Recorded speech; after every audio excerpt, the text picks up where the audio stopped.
Just like that. Just like that. Just like that.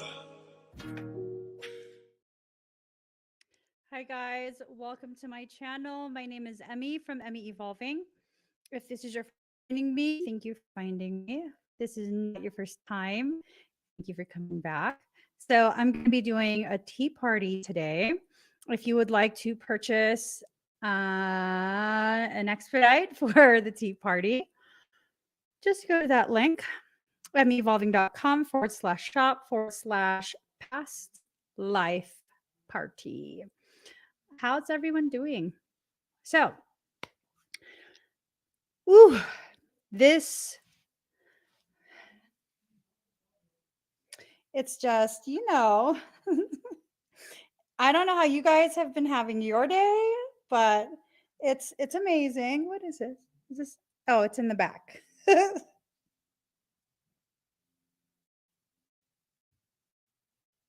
Wait.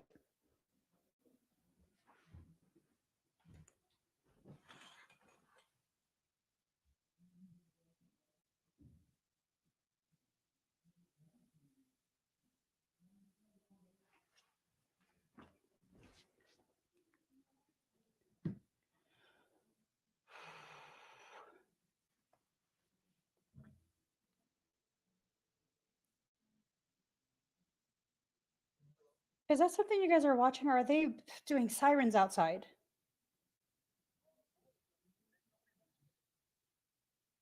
Can you check if they are doing any alerts? Bye.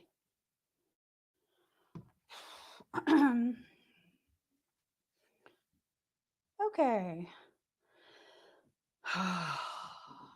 Come in. Hey, did you hear the sirens? Oh, sorry.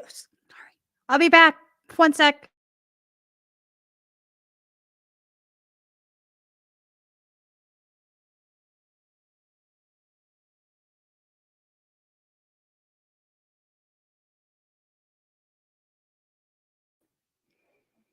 Hi. So, is today Mother's Day? Give me 1 second. My brother greeted me Happy Mother's Day today.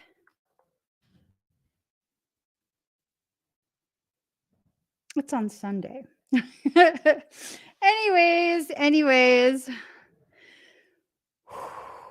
just been a crazy day. It's been a crazy day. Let's just get started, okay? let's get started. It's gonna be fine.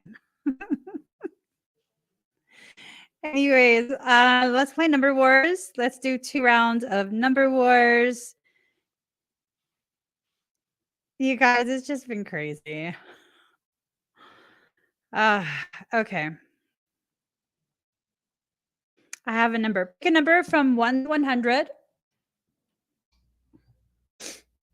The first person to comment the number that I have written, you will win something. Okay. Let me just breathe this out.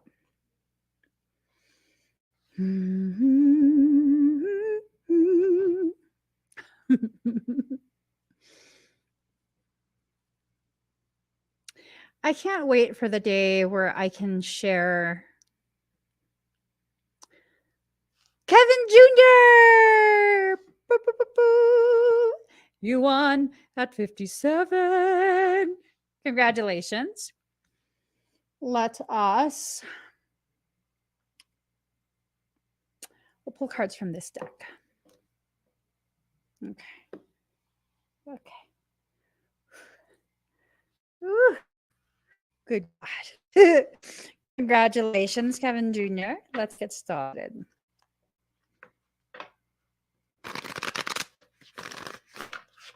So guys, if you would like to purchase an expedite, excuse me, please do soon because the link will be closing very soon. Okay. All right. Kevin Jr. It looks like you're going to be rising to an even higher level of awareness and consciousness awareness. So the rebel, whatever circumstance that you're going through, it's causing you to develop, accrue the fuel that's needed to rise to the next level, right? So there you are, the change, the holder, the bearer of light.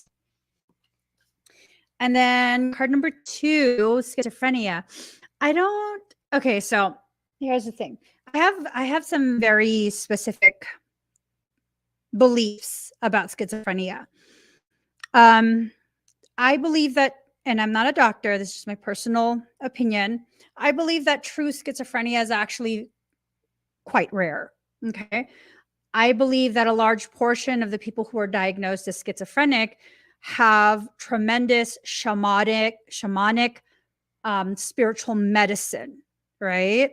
And they just don't know how to intentionally harness it yet. So this card popping up is telling me that you're kind of in this middle space, this in between the old life where, you know, you were going by societal norms, familial customs, things like that. And you have your hands already on the next life. You know, your next life or the next part of your life is already there. It's tangible for you. So you were existing in this root chakra space where it's about survival, and you're being transitioned into this heart-based existence. And it's going to maybe cause people who don't understand the gravity of your purpose and journey to think that, okay, you're losing your mind. This is not, you know, the things you're talking about is not reality or whatever, like that, right? I think in particular, there are 2 who watch over you, who might not understand some of the ideas, some of the choices. They might think that you have your head in the clouds. You don't understand how the world actually works. And almost like a parental type thing where very protective, right? That might be what you're rebelling against, you know, the chains of overprotectiveness.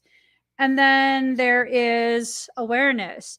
You're burning through the veil and being able to see with clarity exactly what it is you've decided and what you're going to try and accomplish for yourself. So this is kind of, I guess you could say, just encouragement from soul, a little bit of a very simplified breakdown regarding what you're experiencing or have experienced or will experience. And I feel like it's encouragement to just keep going, even if you don't know what's on the other side of that.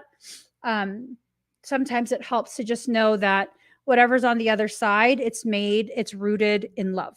So awesome. Kevin. Yeah.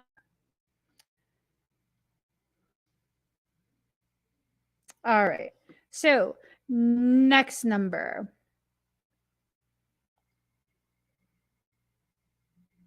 I got another number. Do you like it? Does it resonate? I hope it resonated. Pick a number from 1 to 100. The first comment that I see that matches a number that I have written, you will win a reading from me.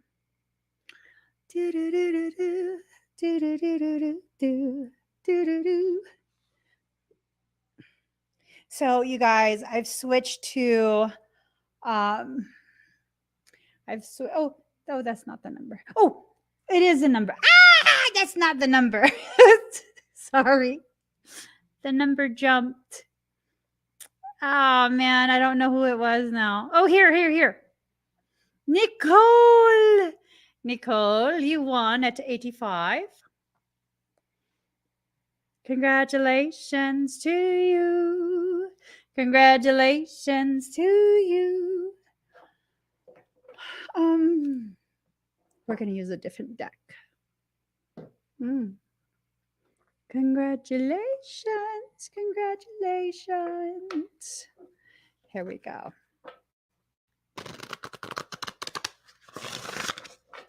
La la la. La la la. All right. I'm told to shuffle a little more. Ooh, I caught it. Okay, I think this card is supposed to be yours. Ooh, okay. Mm-hmm. Mm-hmm. Okay. We have card number 37, magnetism. So has to do with attraction. You're bringing to you the very things that you need right now, whatever those things are. I don't even know if you're fully aware of what those things are. I just know that it's being brought to you. Okay. And whatever that is, it's going to cause an expansion. It's going to cause you to elevate, rise higher in your capacity, in the way,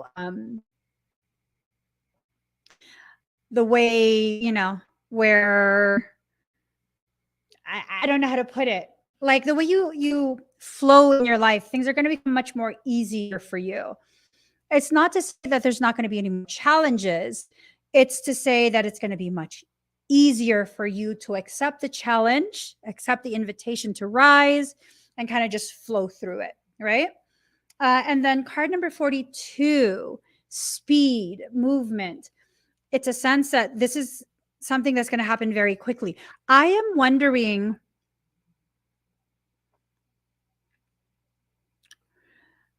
if your soul is kind of reminding you that it hasn't forgotten about the plan to purchase a home. Because see, look, it's a bed. It's where you lay your head at night. Let's see. Here. Let's see. Saturn. Card number 40. Let me see what Saturn even means. Oh, I have a what?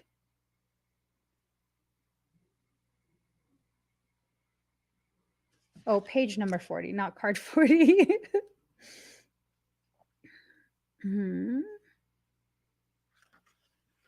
Okay. It says, it may feel bad now, but it's going to be resolved. Whatever it is.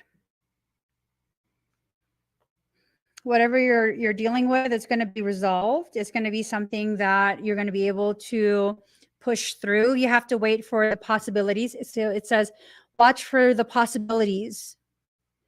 Let's see. You may meet a fatherly type who will help you advance with your goals. Saturn can sometimes herald the appearance of a sage or a teacher. This will be no small thing and can indicate a mentor arriving just when you're in most need of one. The gift of Saturn is keeping you on your path, helping you face parts of your life you may dread, but you simply must fulfill. So you're flowing through it. You're definitely flowing through it because I see Saturn there too. It's where you lay your head at night. It's definitely, you're going to be asked to rise to the challenge, and I feel like you're going to be able to do so. The pieces of the puzzles are coming together for me in terms of life goals and purchasing my own place. Yay! Yes. I'm wondering if, because of the current state of world economics, there's going to suddenly be a program where, where they'll be able to grant you the money for the deposit on a reasonable home, right? A reasonable first home. Because sometimes they have programs like that. Or maybe there's already a program that exists that will allow you to do that. And they just basically place a lien on your home. So if you go and sell it, the first portion of that sale will automatically be taken out to reimburse the program for the money they spend on whatever deposit you put. So there's programs like that. I mean, you live in a different country, so I'm not sure what the programs you have there are. But I would like to think that there would be programs like that that are already existing. And if there aren't, maybe this is an indication that there will be soon, right? Right? Hopefully. All right, let us.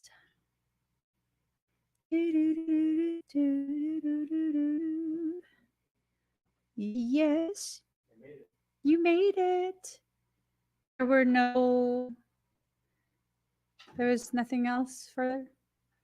Or I don't know. I have to search. You didn't hear anything, I mean? No, they said nothing. Okay. All right.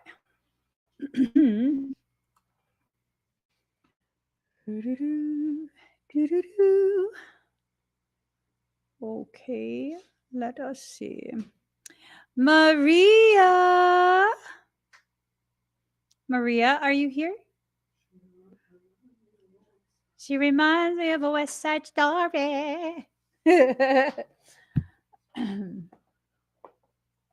Growing up in Spanish Harlem.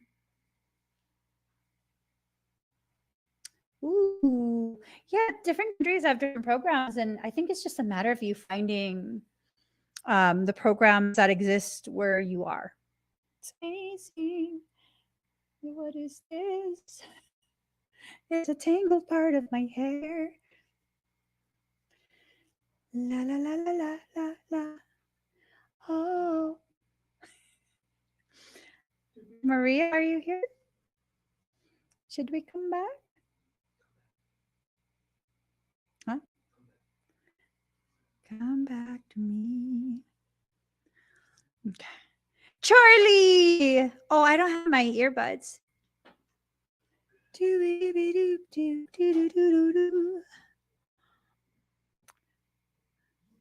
Hi, Charlie, if you're still here. I would assume you're still here. I need to get by. I think I'm getting down this elbow. You're all. Hi, Charlie. I am just waiting for my earbuds. I need to get by. Like sweet morning dew. I take one look at you while I wait. I have been on a total kick for the past several days because I took a month off and I have totally been on one. Oh, let me hide it. My weights. Hey. Sometimes we just got to get it in. We just got to get it in. You know what I'm saying? Okay. So.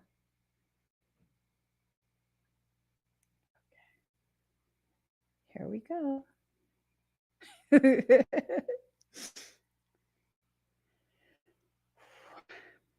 Breathe deep and slow, Charlie.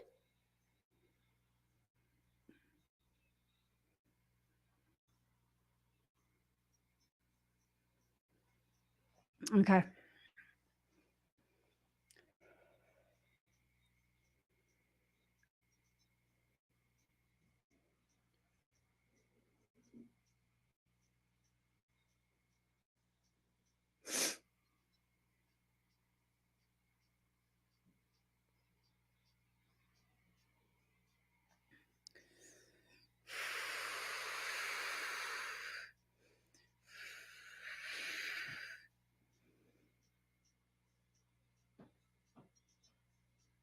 So you might feel a pulsating in the back of your head.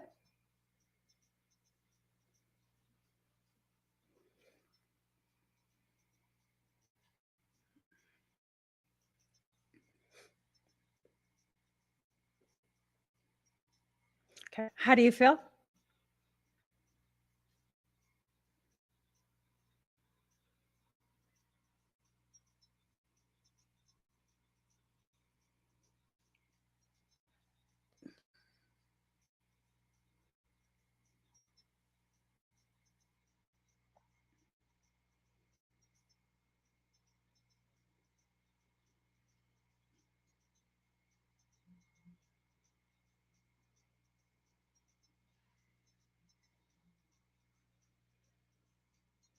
Any dizziness?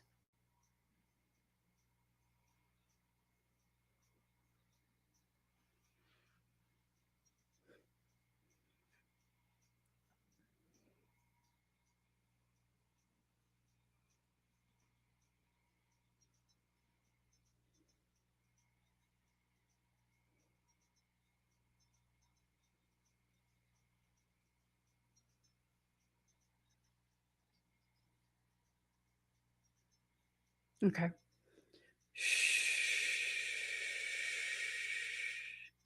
You're going to feel it spread through your whole body, and the lightheadedness should improve.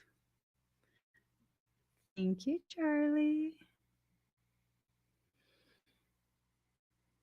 Could you do me a favor and please email Maria just so that she's aware? Okay. Blissful, are you here?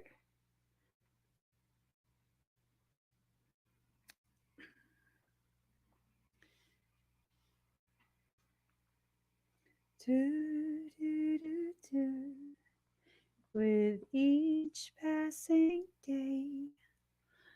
You're welcome, Charlie. That one song you were playing the other night, or it started playing. I love this song.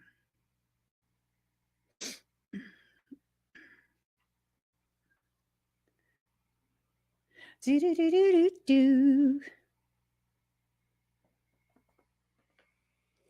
There's something about you, way move, way you.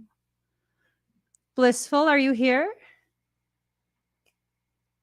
There's something about the way you see things.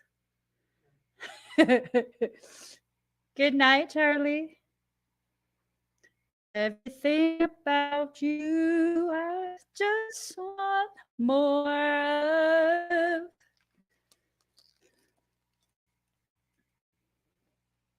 Any closer.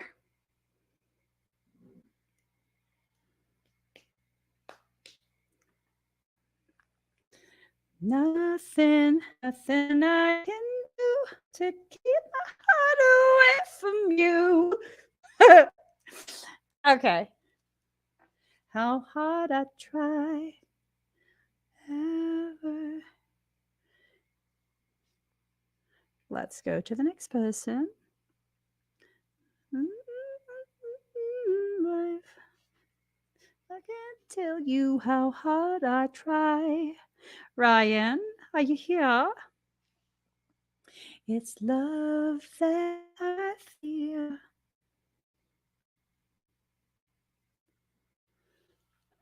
Been safe in this shell, and I can tell if I'm living at all. Is nobody here? Is there a lag? Am I just. Hi, Ryan! Oh my God. Maybe it's this song. Hold on. Hold on. Nothing I can do to keep myself from loving you. Sorry. Okay. It's nothing like a little Kendrick Lamar.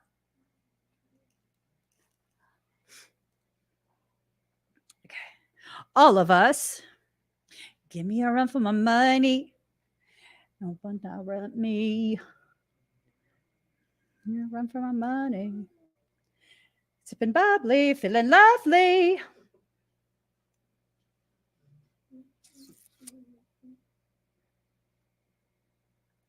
I want to be with you.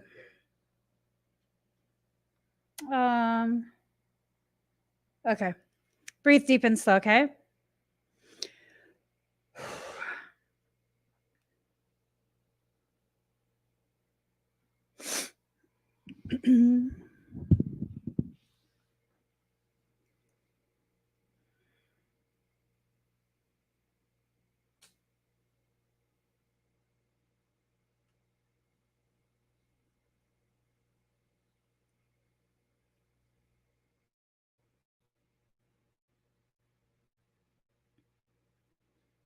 We're feeding chickens, free range chickens. They're tossing grains, and the ground is rumbling.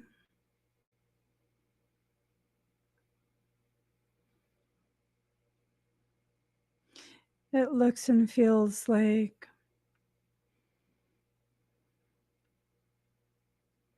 explorer days, frontier days.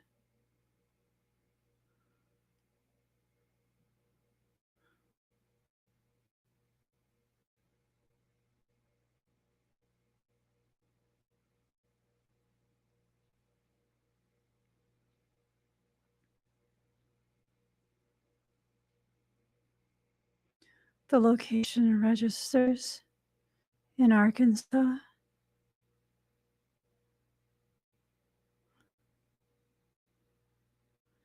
The ground is shaking.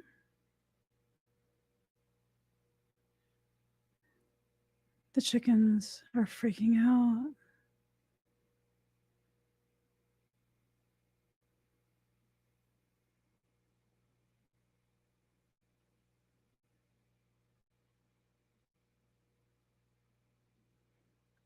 It's in the region of hot springs, in the Valley of Peace. You're not indigenous to the land. By the look of your hands, it's the wrong undertone. I think you're a settler.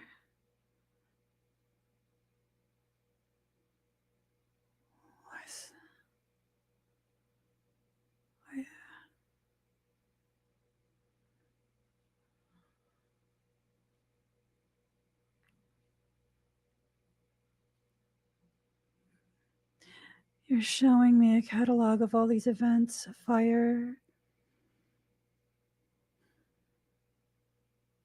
a large fire, unexplained. I don't understand.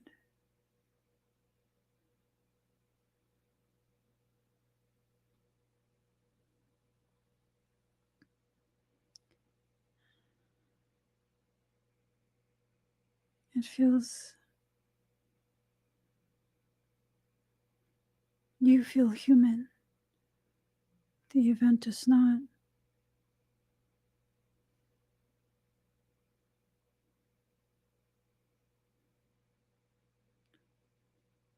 You're showing me a catalog of events again.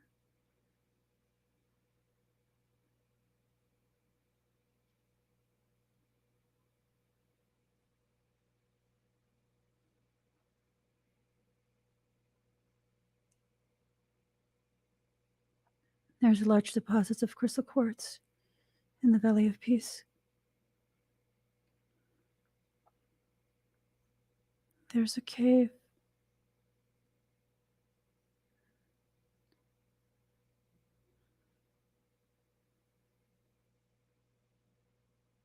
It's a crystal cave. The entrance is hidden inside the Valley of Peace.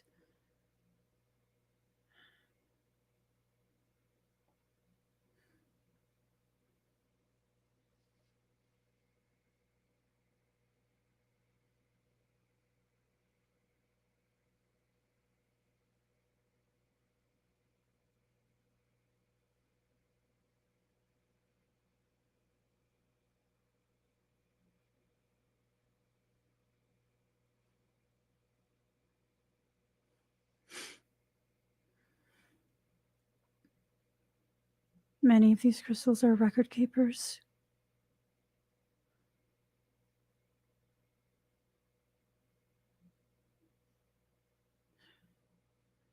You look and feel so human.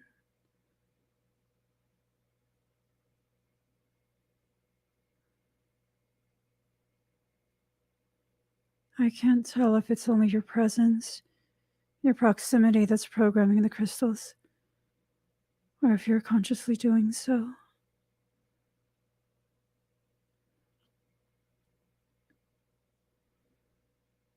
These events, they're events that chronicle extraterrestrial activity into and out of that region.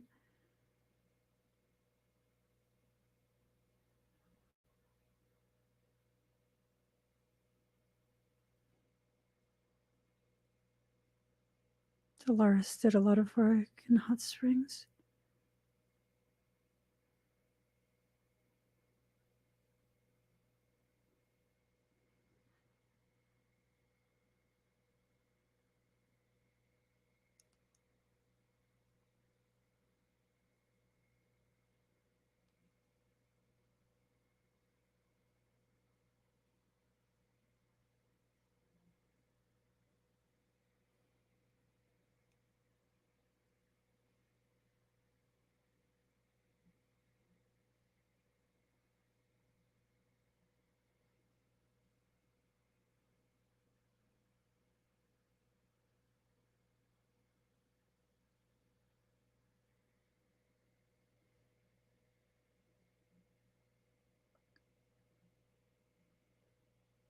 There's quite a few crystals waiting for you. They're still there.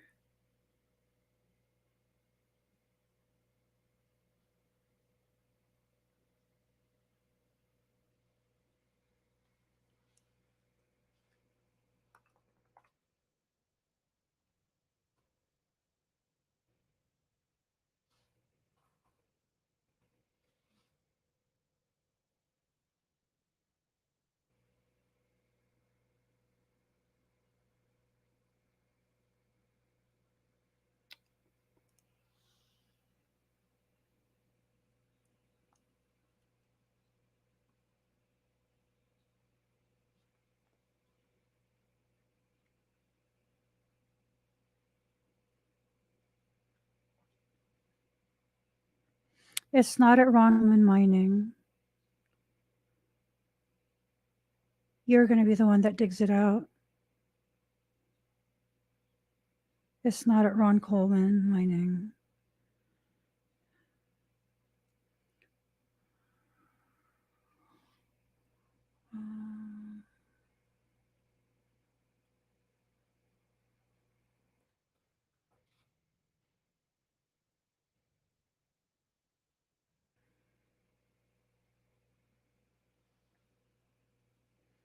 Um,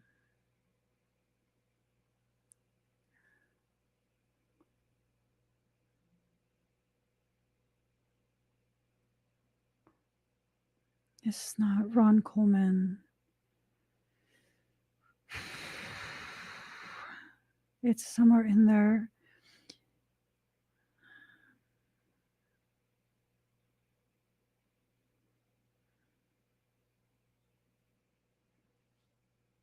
Hold on.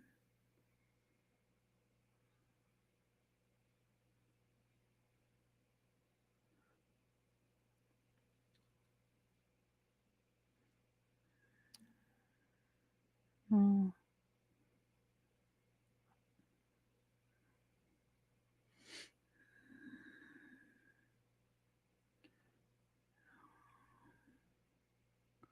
Hold on.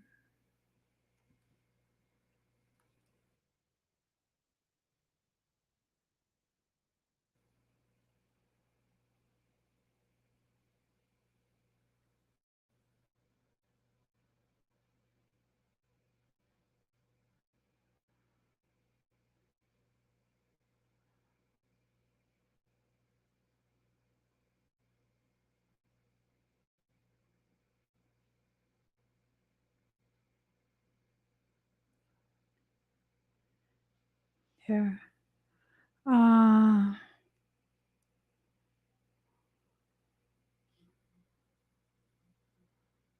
This is it. This is where you go. Hold on.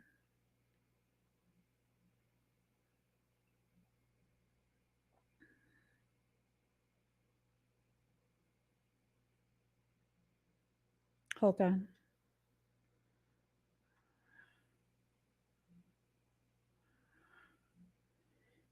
Mina.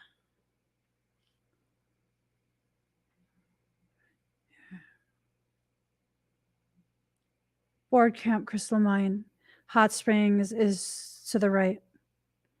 So it's a little bit of a distance, but Board Camp Crystal Mine, they do, it's where you can go to mine crystals yourself.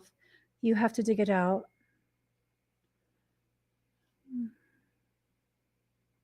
Hold on.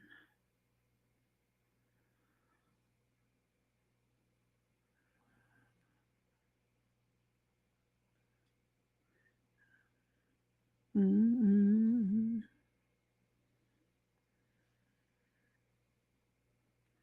All right. Hold on.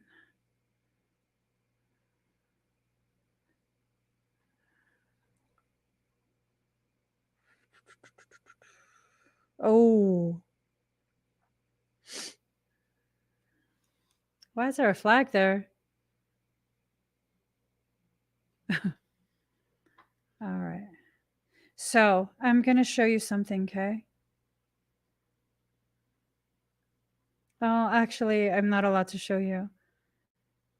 It's in direct parallel to a region that's very, very high activity frequency, very high frequency.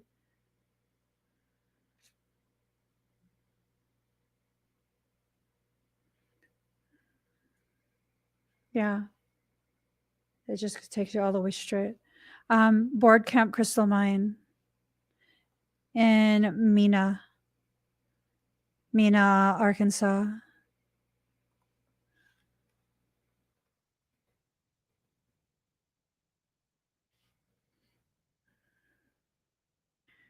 Um,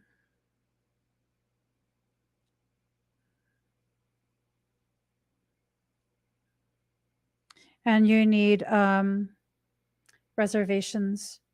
Where are you? Oh, there you are. There. I'm going to give you this link. It's number 6, okay? I'm not associated with them, but I think you should definitely go check it out. At the very least, what they're about. It says something about.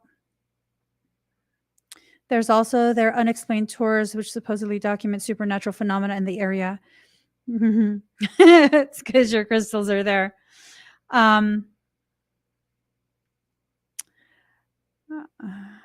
Let's see.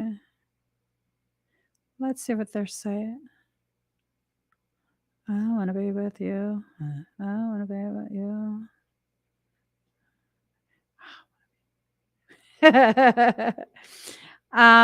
Yeah, okay, they're into aliens. They're into aliens. Love it.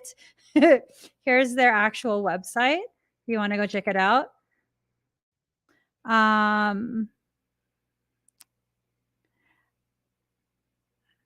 Ooh, I want to go here too.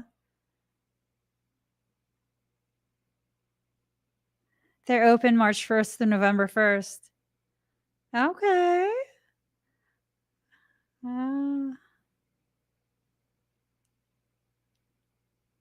Okay. Let me leave that alone. Thank you, Ryan. Oh my God. We'll meet you there. Meet you there, Dory. Probably not, but you know, I shouldn't joke around like that because then you'd be like, oh, so when are we going? And then I'm like, oh, I was just kidding. I mean, there's no problem with you. I'm just very like recluse. You already know that though. That's not a secret. Okay. Thank you, Ryan. Blissful, are you here? Blissful or Maria? Maria. What you say? What? You there? Okay. We're moving on forward. Moving on forward. Okay.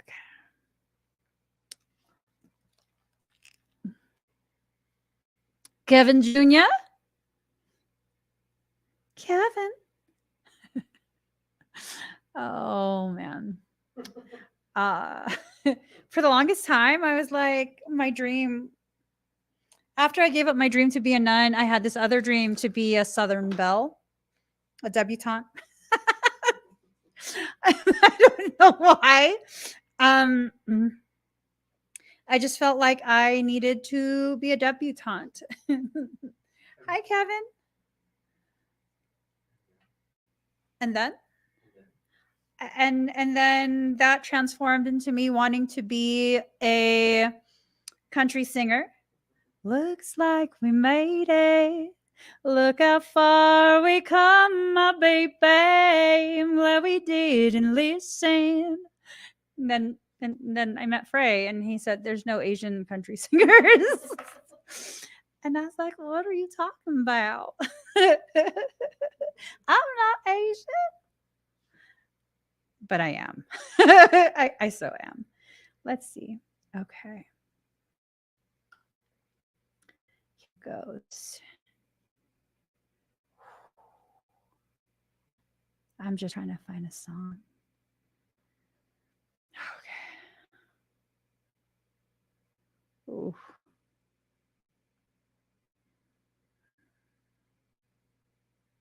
Okay. All right. I know. He's a pocket full of pins, is what he is. He killed my dream of being the first Asian country singer. I don't think you're going to do it. There probably is. To me, I've been thinking. I've been thinking. Won't you? Nah, nah. Okay. Here it goes.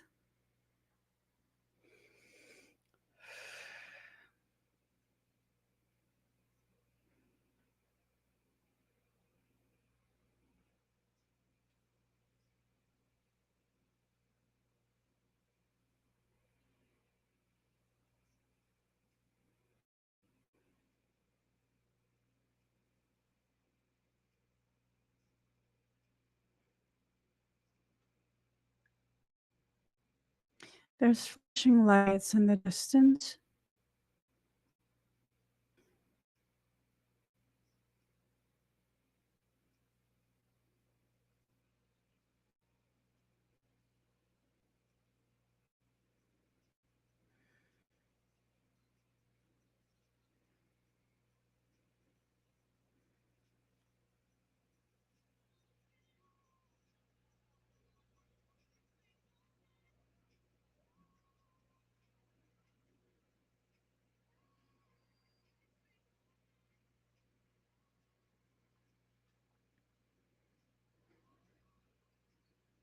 It's like lightning, artificial lightning, hyperexcitation, except it's not aerial detonation. It's being driven deep into the earth.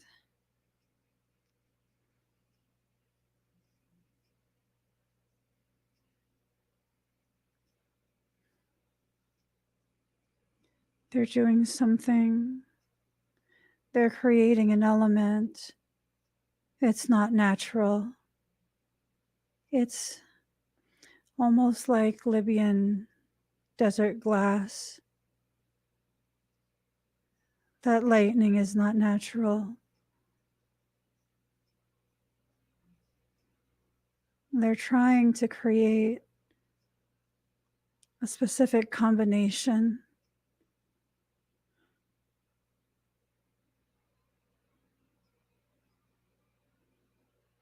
And you're observing.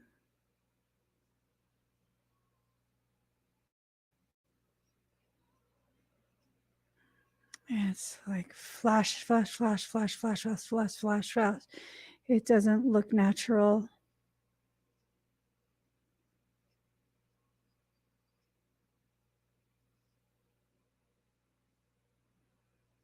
What are they doing?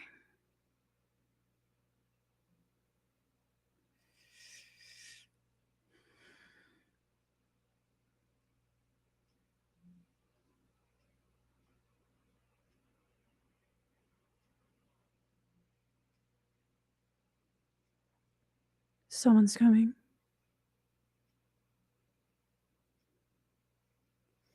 You're fully cloaked.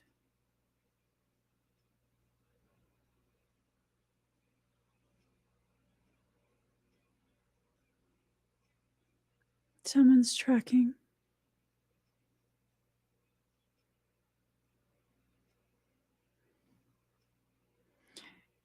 You're sending a frequency pulse emitter. It's like a little bug. It flies great distances in a very short time.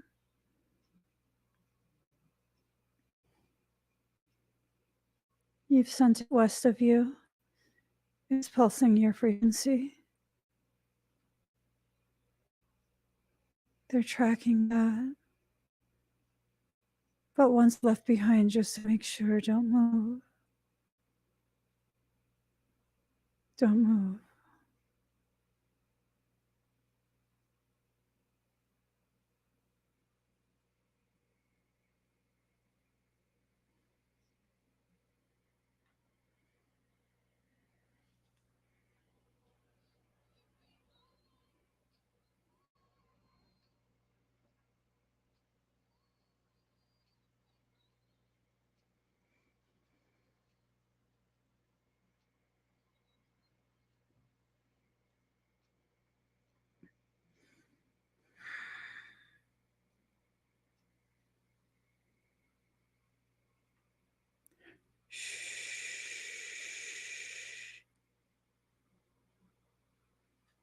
They're using an H-tech to track you.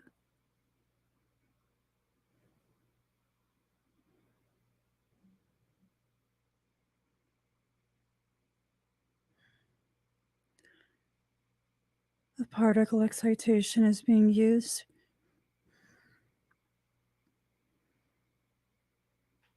to create particles in the earth. Crystal specimen that they're using to bridge the gaps in their broken halos.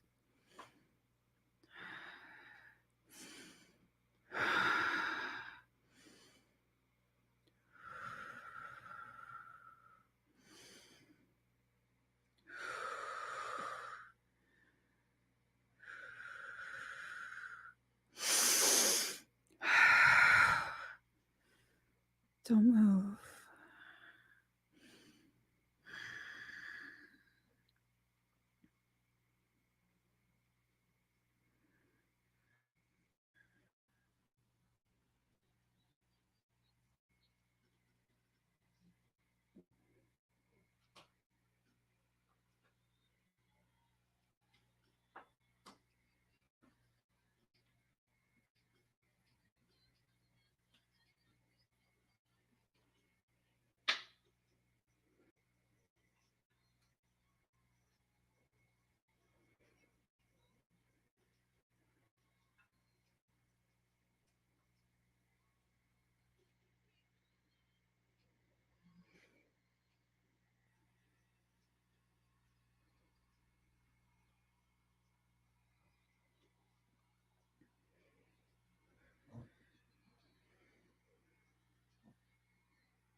There's only one.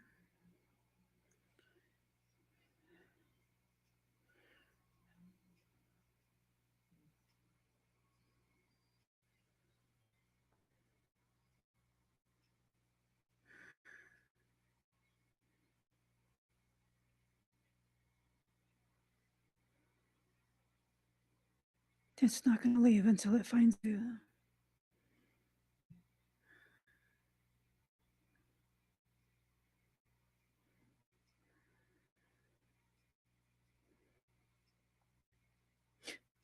I'm being given clearance.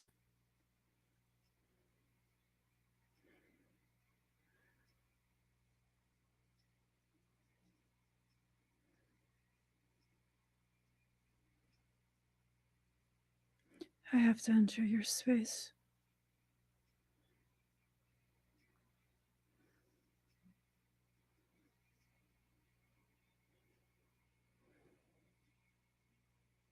No.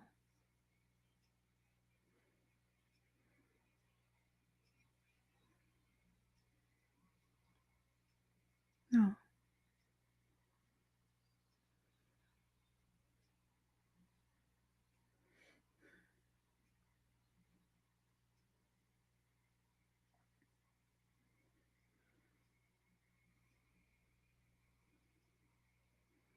You're charging. Harvest the energy from the distance. Those are multiple attacks running. Harvest it, don't bring it into your field.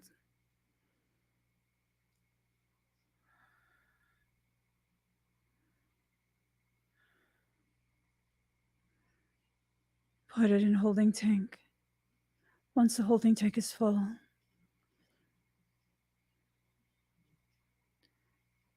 direct it to the AOK. It'll spread the system too quickly. It won't be able to negate. But you have to hurry.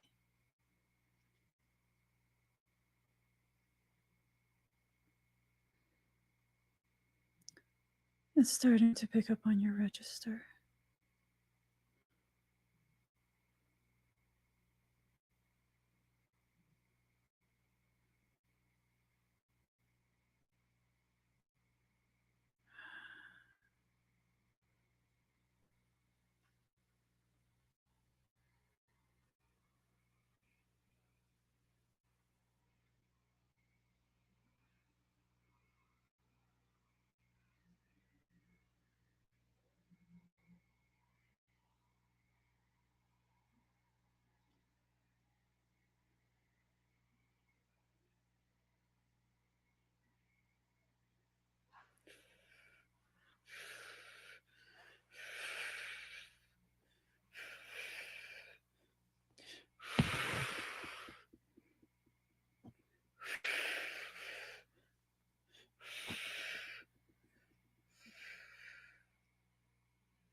Breathe.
How do you feel?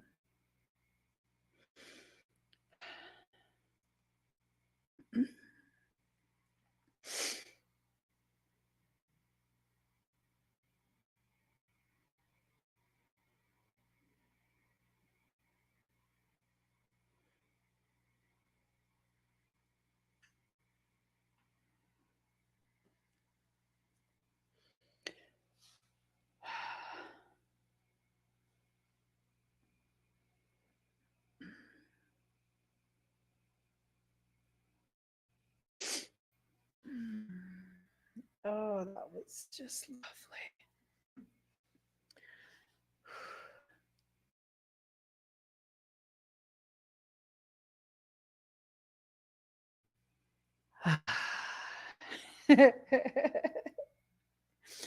So, was not aware. Definitely was not aware. Is that I know Libyan desert glass is expensive AF.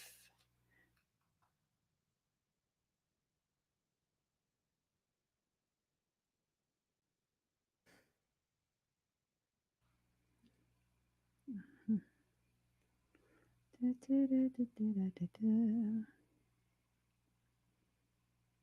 an impactite.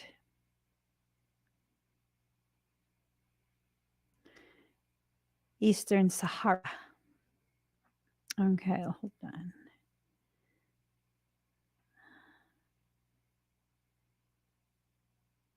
Okay. The transformational stone. It's fucking demon stone is why. Shit. It's demon stone. These unusual pale golden crystals were valued by the ancient Egyptians who used them for ritual jewelry to bring the sun god to earth. Amun-Ra. Yeah. It's believed to be useful in cutting away all that is outworn and outgrown, freeing you from the past and reconnecting to your spiritual roots. they were trying to use it to once again usurp the omnipotent power of one creator. Oh, God. Do you own Libyan desert stone? Desert glass? I've been thinking of buying some for quite some time now. But every time I try to get some that's faceted, because, you know, I can't just have Libyan desert glass. It's got to be faceted. Fascinating. I'm wondering if that's why I am never able to. There was this one place that I would go to that had some nice specimens. And whenever I'd go and look at those specimens, I would suddenly be rushed by everybody. You have a big chunk of it you got a few years ago. I'm not surprised. You were there when they were created. You were there. What do you feel when you like touch it, when you handle it? Do you feel anything? Drunk in love, we be all night. Yeah, yeah, yeah.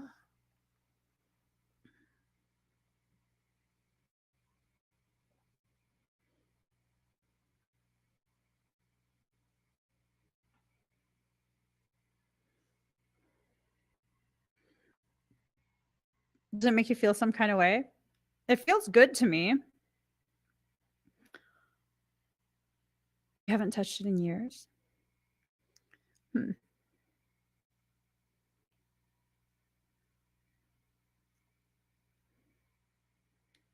I'm wondering if maybe it's time you revisited that particular specimen, because it might be time to kind of just refamiliarize yourself with it. It ties into this lifetime. I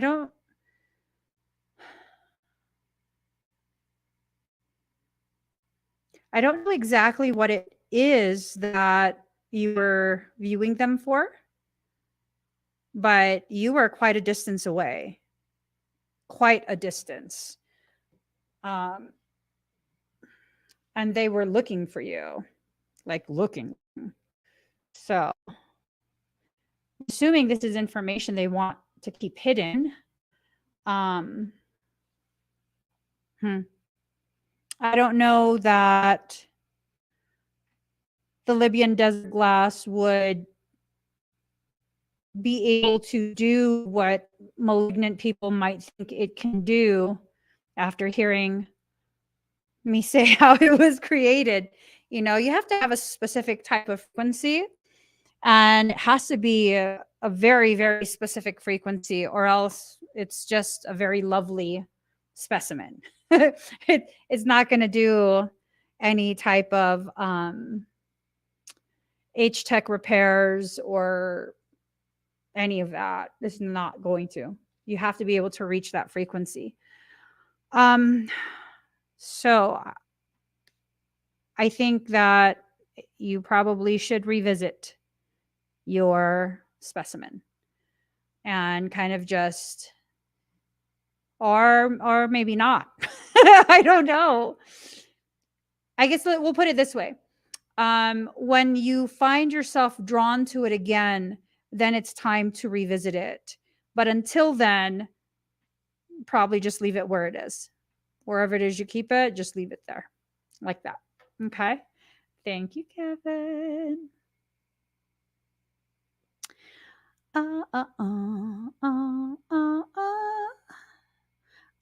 Blissful, are you here? Blissful and Maria?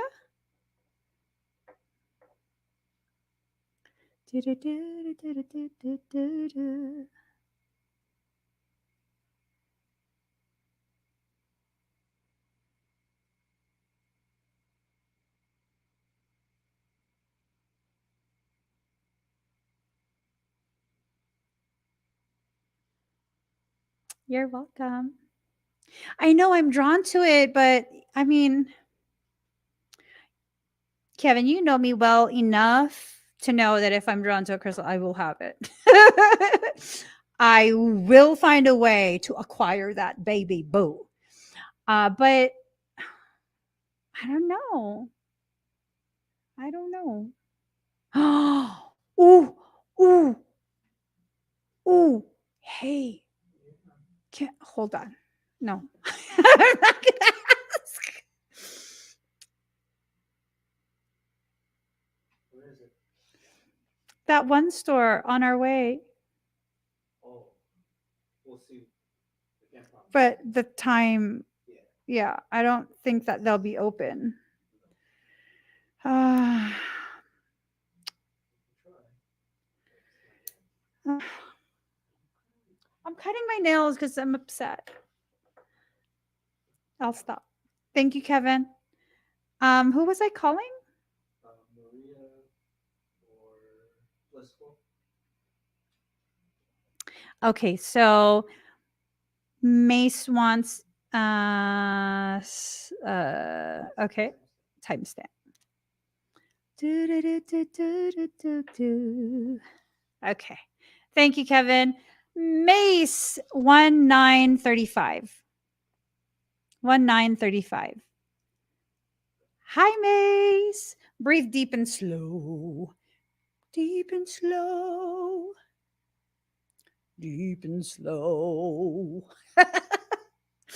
All right. Let me I see yours. And let me just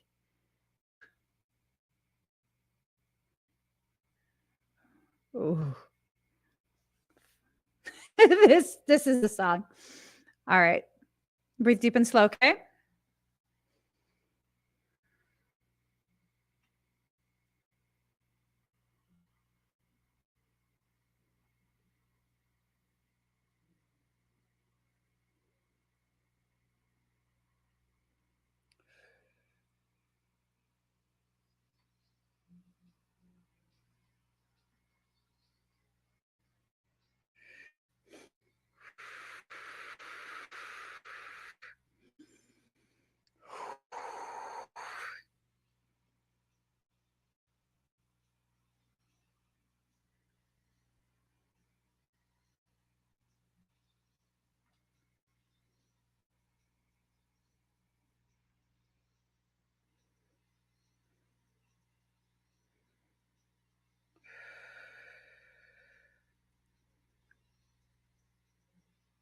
All right.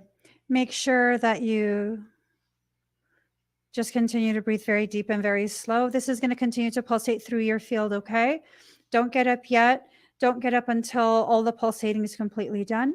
And then when it is done, make sure you pause before you get up. Make sure that you're steady, okay? Thank you, Maze. All right.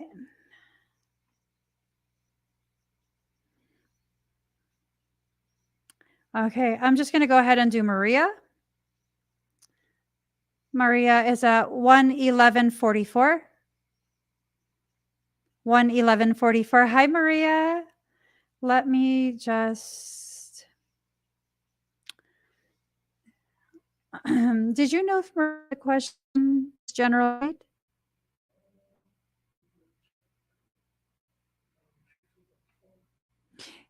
So, Maria, what I'm going to do is the past combo with armor together, and then I'll do the clear tarot read as soon as I'm done with that to make sure my husband gets a chance to go through our messages to see if you have a question, okay? So just breathe deep and slow.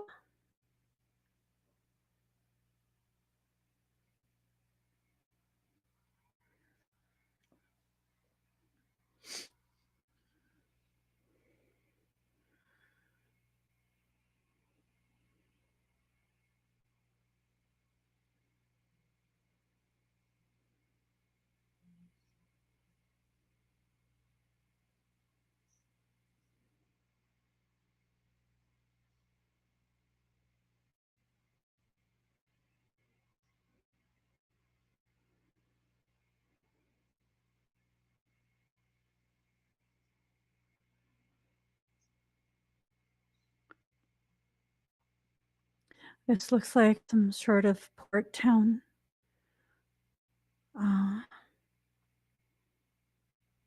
Like where the ships come in. Like these large wooden ships.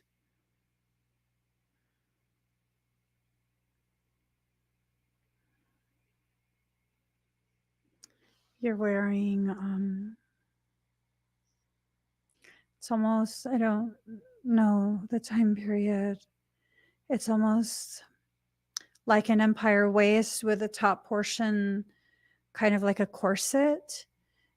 And it's a little bit off the shoulders.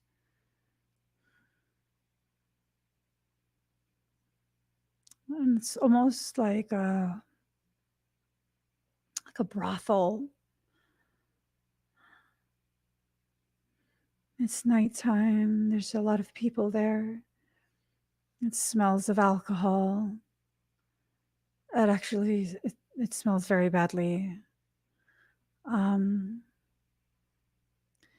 It's like a place, just, it's grimy. And you're serving drinks.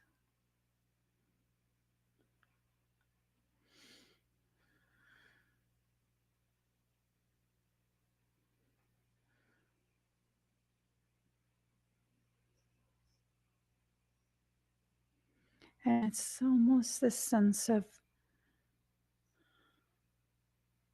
someone's watching you.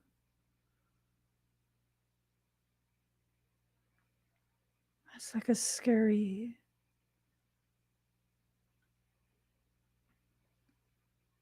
very scary fixation.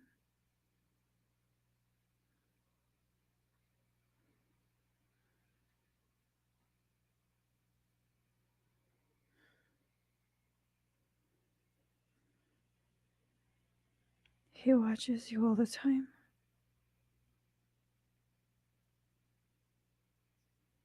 And it feels so gross.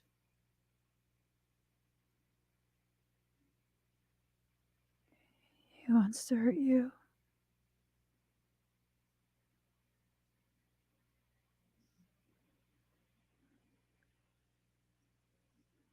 You're always at the brothel. You almost never leave. I think you live there.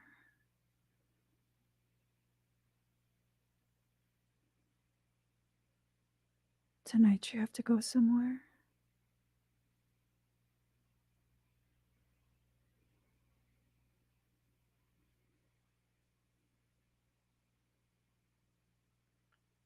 You shouldn't go.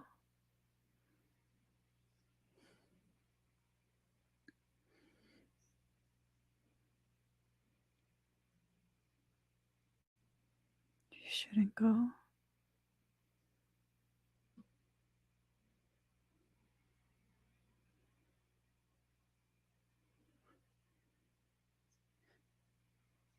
He's watching you.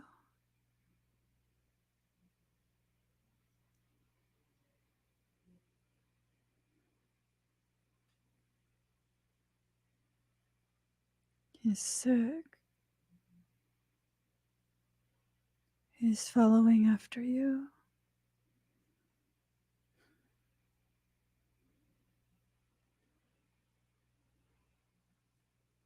I don't want to see.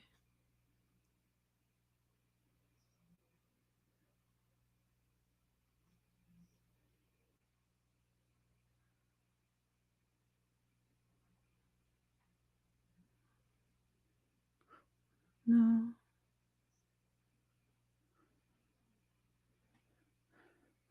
Home. Home.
I'm so sorry.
Did you find a question?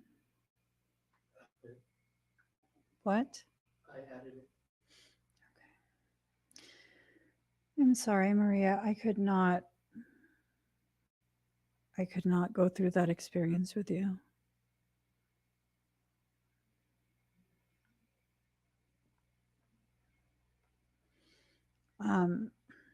I've gone ahead and reintegrated the codes that will be of benefit for you in this lifetime from that one.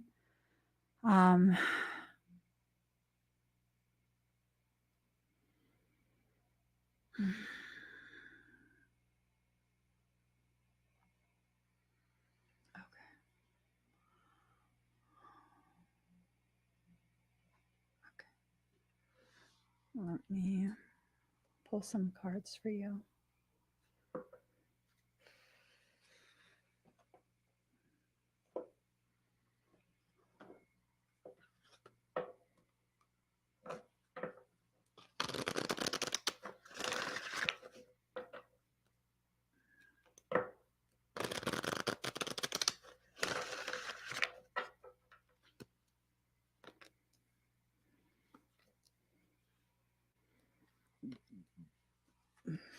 All right.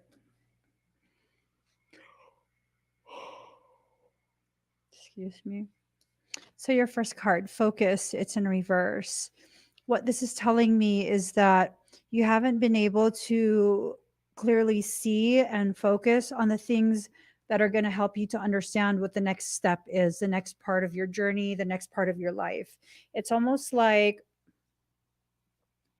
the consistent distractions are causing you to remain in the same space, the same cycles of struggle and just difficulty, right? So resistance in reverse. Usually this card is about you, in reverse, it's usually telling me that, you should stop resisting, that you should stop fighting against your process and this and that. For you, resistance in reverse is that you need to resist the urge to remain unfocused. You need to resist the urge to give up.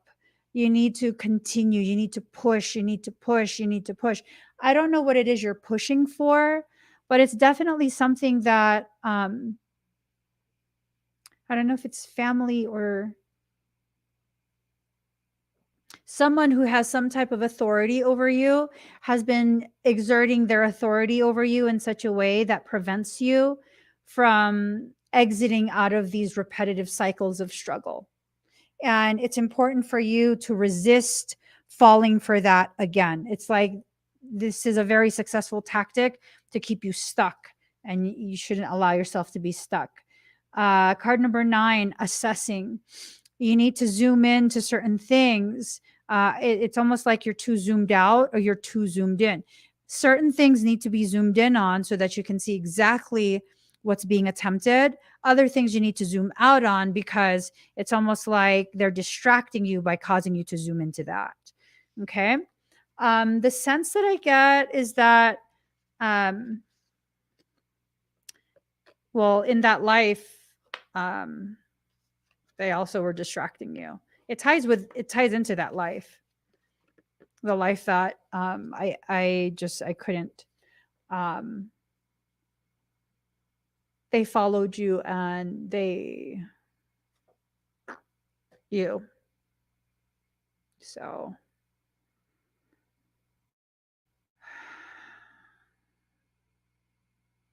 I couldn't watch the details of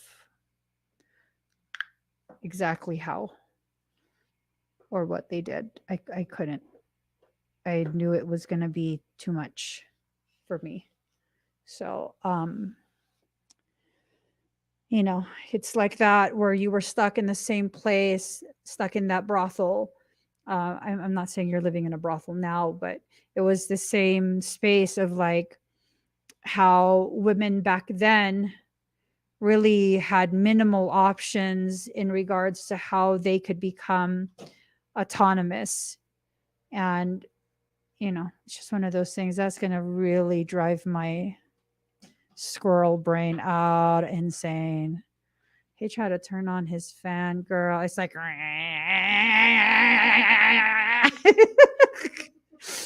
no.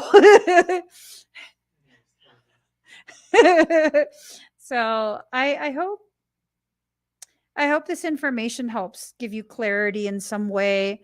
It's definitely information that's hard to hear, but I hope that it gives you some type of clarity and a sense of empowerment so that you can push forward, exit out of whatever difficult cycle that you're in. Okay. Thank you, Maria. Alrighty. Okay. Blissful, are you here? I'm going to start cutting more nails if people don't show up. I just want to cut my nails, period. They're too long. You see that? They're too long. Huh? We could. Shall we timestamp?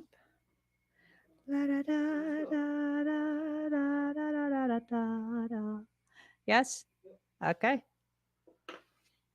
1:26:44.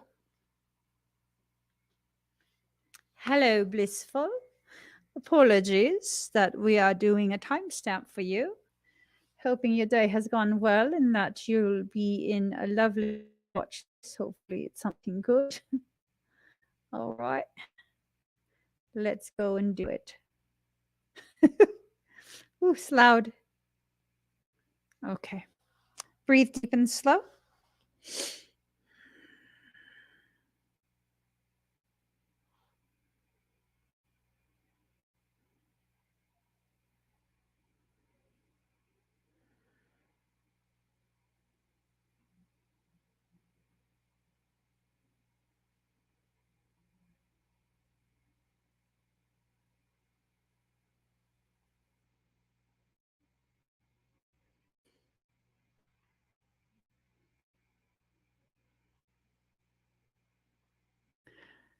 It's this sense of laying in the grass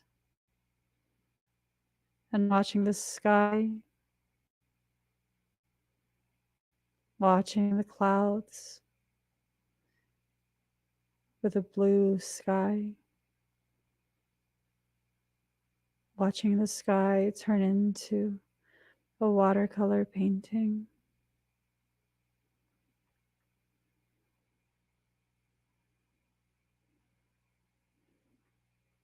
Life feels very calm.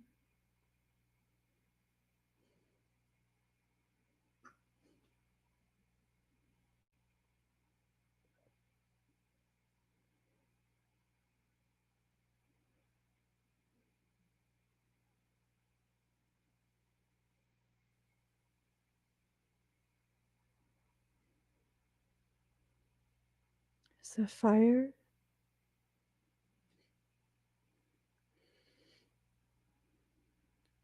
Smells like a fire.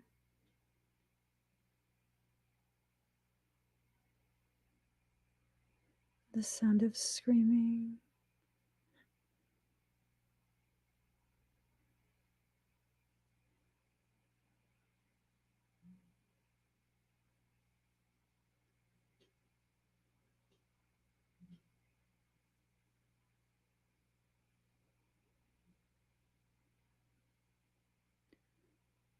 Village is burning.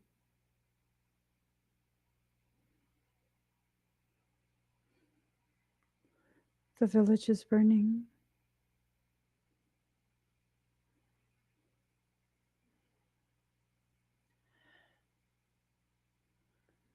I hear Macedonia, Acadia,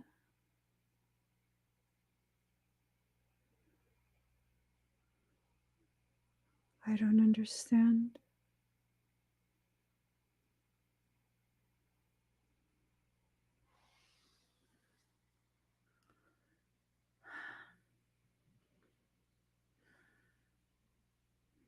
Macedonia,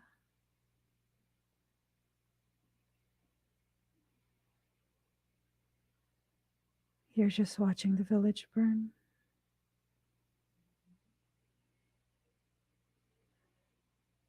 Crying.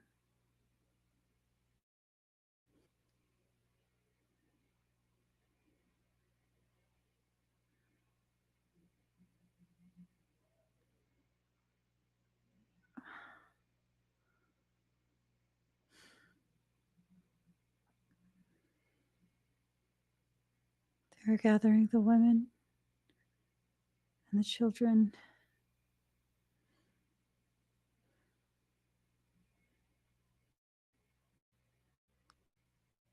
You're hidden away in longer grass, quite a distance from the village.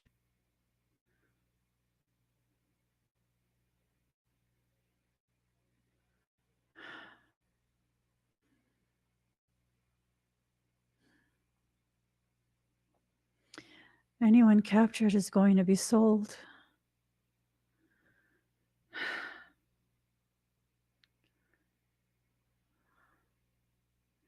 There's nothing you can do.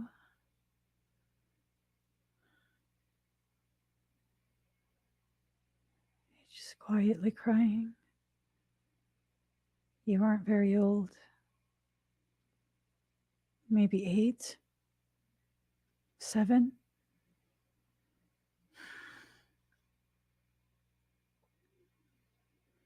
You had gone out to gather food. You fell asleep in the tall grass, watching the sky.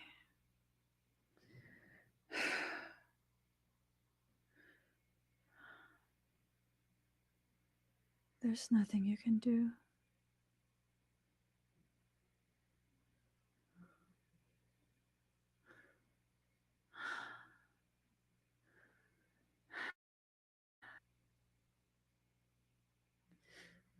Home.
So,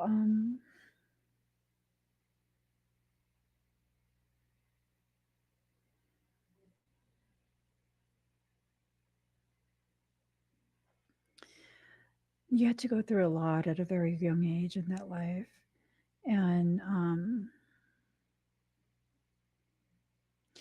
you basically had to figure out a way to survive completely alone.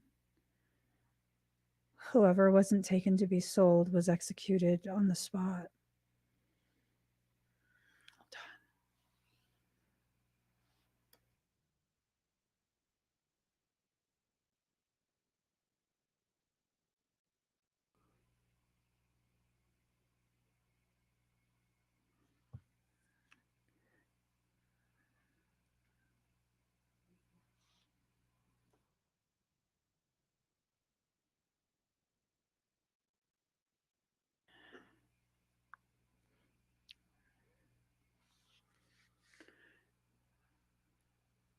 They looked Roman.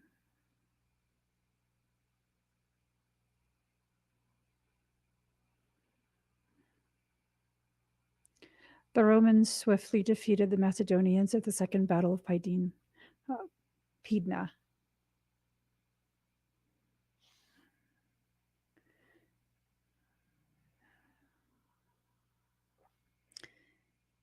The time of this life is 146 BC to 168 BC. That's when the Third Macedonian War ended. I feel like you lived during the second.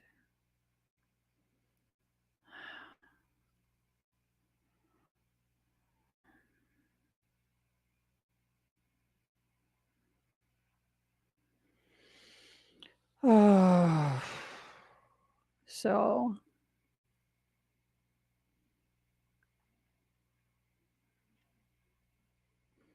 you weren't in a large city.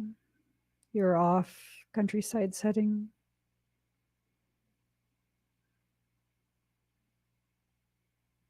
I said Macedonia. And then what was the other one?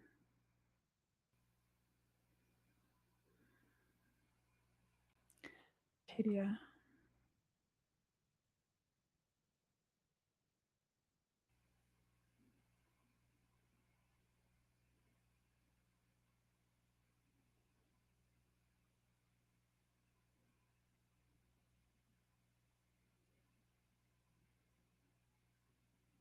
Mm.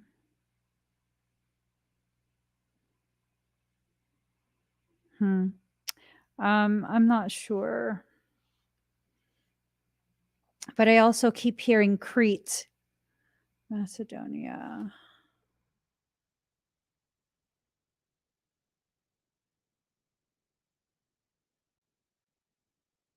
That's so weird. It won't delete Greece.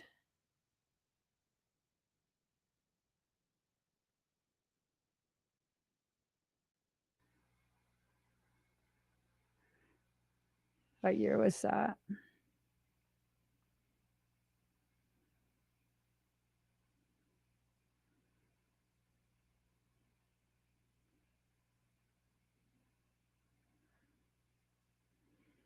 Aegean Sea.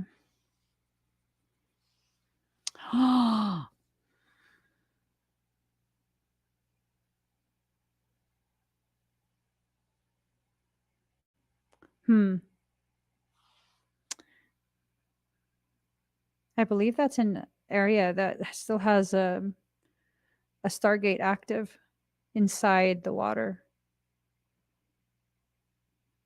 The Aegean Sea. Hmm. I'm not sure how that all ties in. I'm wondering if you've already been getting kind of like information on these regions, time frames, but what you had to live through in that lifetime, it's almost like you had to do everything kind of on your own. You had to figure it out and try and survive. And it's almost like a sense of feeling that same struggle in this life where you feel like you have to do everything on your own, like you don't have anyone to count on, almost like a feel of no family there. I'm sure you have family, but it's the feeling of no family, no one who understands and accepts you. um, I think you're going to be okay. I definitely feel like you're going to be okay. And I think this is your soul is reminding you how much you've been through already, and that, just keep going. Definitely keep going. You're not one that can be easily stopped. Okay? So, thank you, Blissful. River Soul. Hush your fuss, baby, standing delivered. Holding hands will make me a sinner. I love my mangoes. Grown by my people, dried in my sun. Seriously, Philippine brand mangoes. It's sweet like my people. Mm.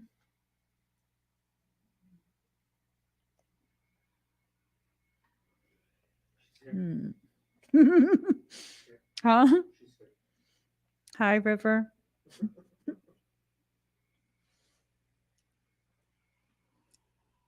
Have you ever seen hail the size of boba?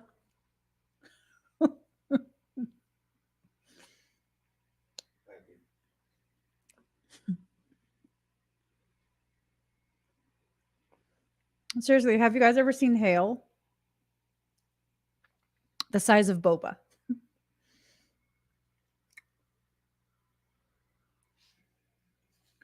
I have.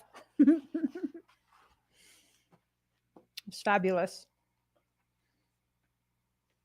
All right, River. It's crazy, right? It's like this size. Just a tip. Just a tip. What? Is there earwax in there? Nope. None. All right. Let's get a song for us.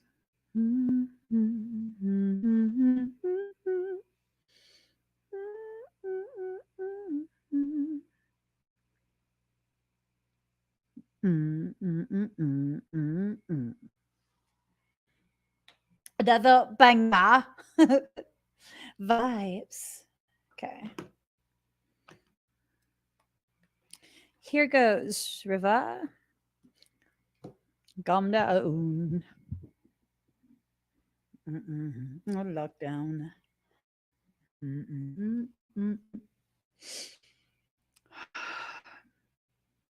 Wait, what am I supposed to do? Oh no! Whoa! Whoa! Whoa!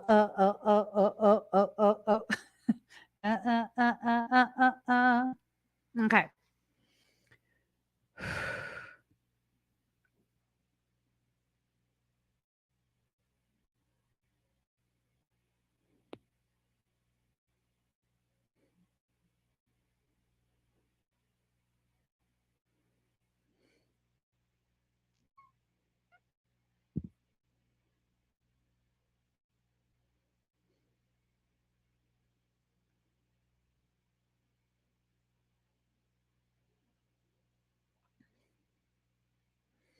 You're flying so fast.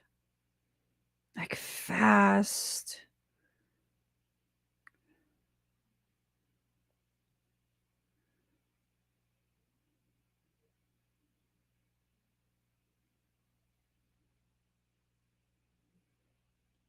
Flying all the way up.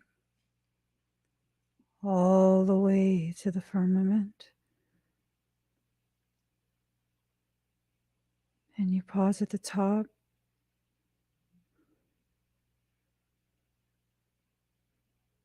You turn around and you nosedive.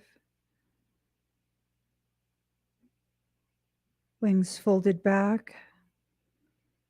You're falling so fast.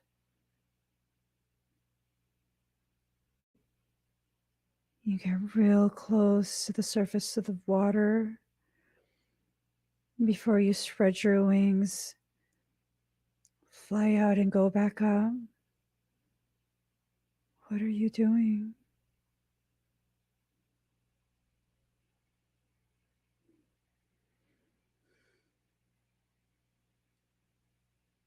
You're making me to see.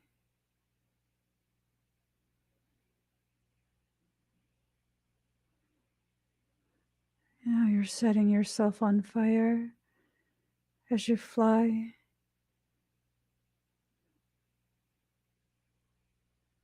You're so determined.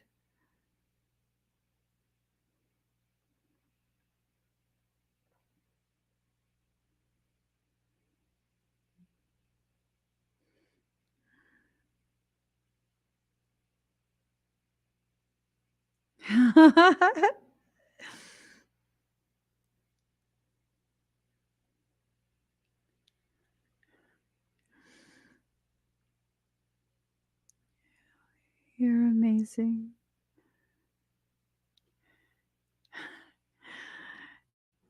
You're doing a light show for the children in the palace.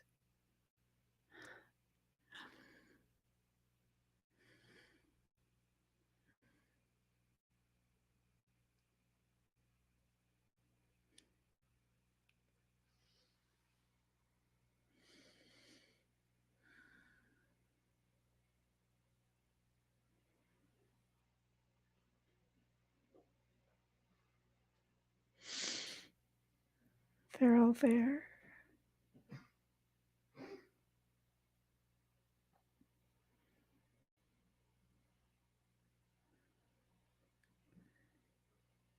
Before the outside world corrupted them.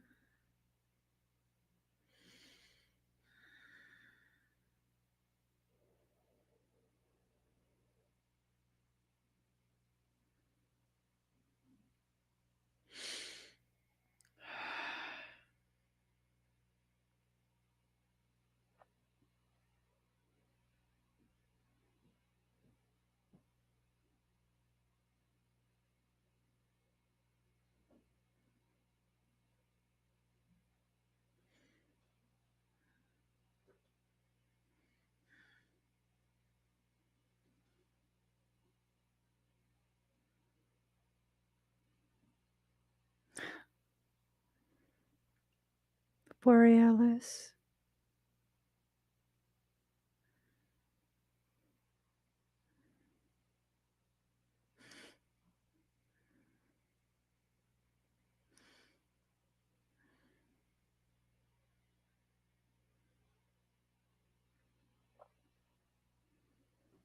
The light show is done. It's time for their bed. And we have a mission to begin.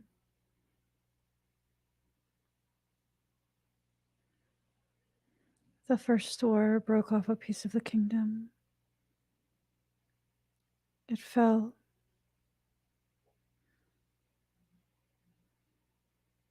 It fell.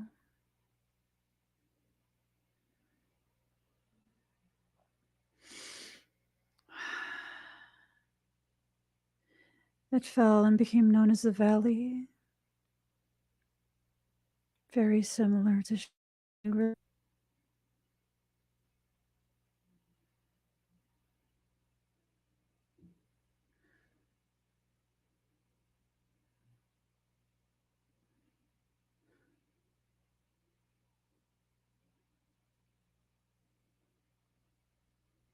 That portion of the kingdom,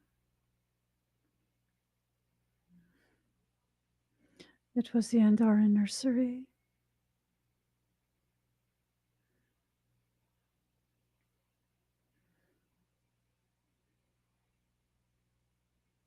That land was made sacred by the Emperor's flame.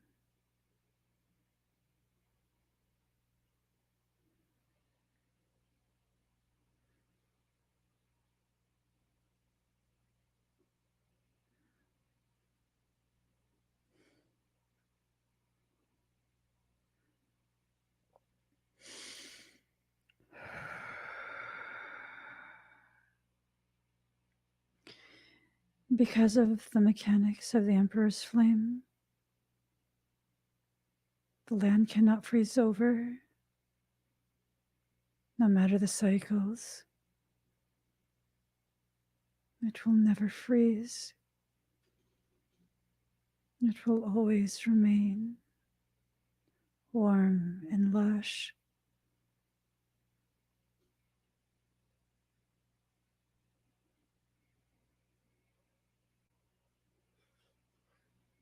That land needs to be recovered. There are things hidden there that should not be allowed to be found.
The journey you're about to start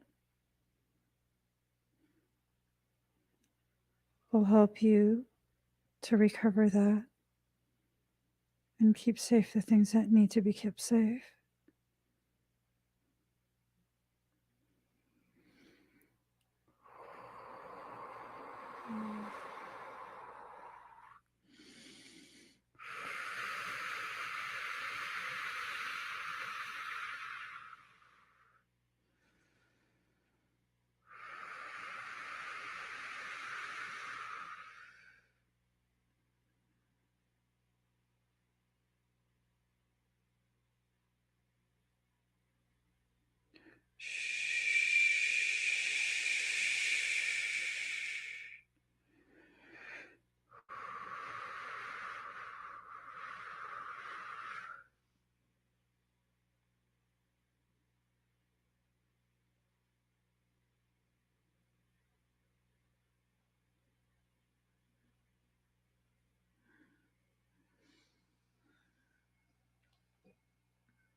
How do you feel?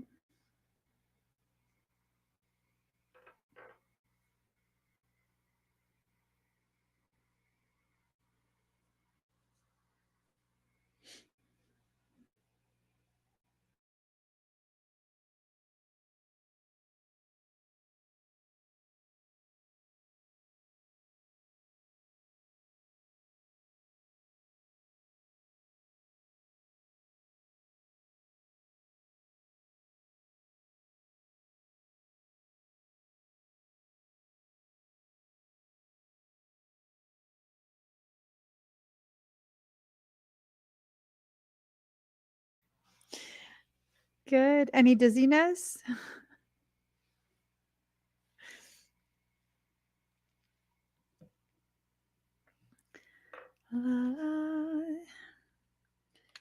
Look at this stuff. Isn't it neat? Wouldn't you think my collection's complete? Did you know there's actually Asian country music artists? Is there? Yes. You forever ruined the trajectory of my destiny. There's actually quite a few. Show me. There's like, Okay. Thank you, River. Let's get your cards. They better not have come out in 99. oh no, it's really fun. There's Allison Nichols. I can't see that far. She's half Korean, half it says half Korean, half redneck, and 100% American. Okay. And then there's Cody Hibbert, Gabe Lee. I don't know this. Looks like we made it. Look how far we come, my baby. I'm glad we didn't listen. I could have been an Asian country singer. He said, I bet you'll never make it, but just look at me not being a country singer. Now, I don't know that I would have really wanted to be a country singer. I think I just really like Shania Twain and the Dixie Chicks.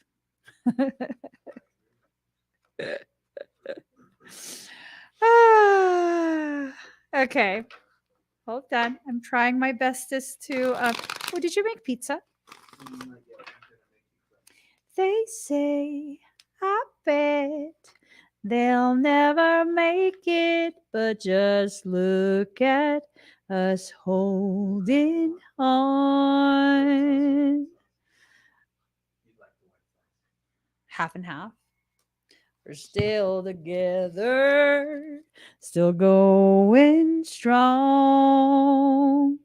You're still the one I run to, the one that I belong to.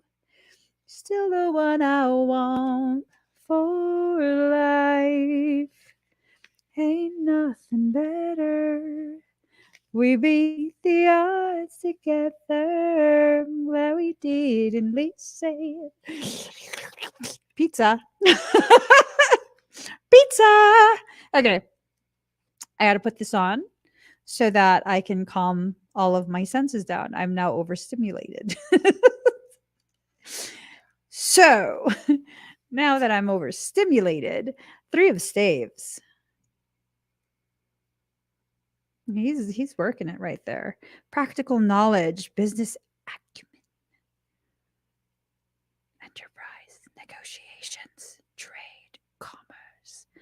It seems like once you have your foundation set, you shall be applying practical knowledge, developing enterprise. You're going to be work, work, work, work, work, work, work, work, work, work. You're going to be working it. Work it. Let me work it. It's your for minute sweat yet. It's your for minute sweat yet. If you got a big butt, let me work it. I don't know if that was that. No, that don't sound right.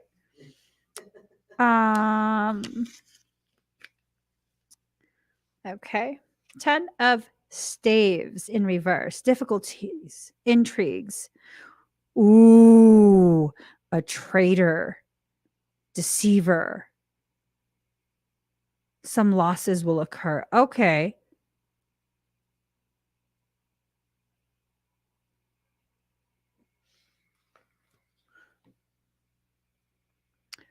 Who the hell is this traitor?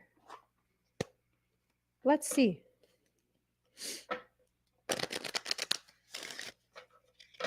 We need to find out the traitor. We need to find out the traitor. Ooh. 2 cards got pulled, okay? 2 cards. 2 cards. Oh, make it 3 for confirmation. So, it is a female who fancies herself a goddess. No, she's not. No, she's not. She's a handmaiden. No, not even that. She's not a handmaiden. Valkyrie. My brain is all over the freaking place tonight.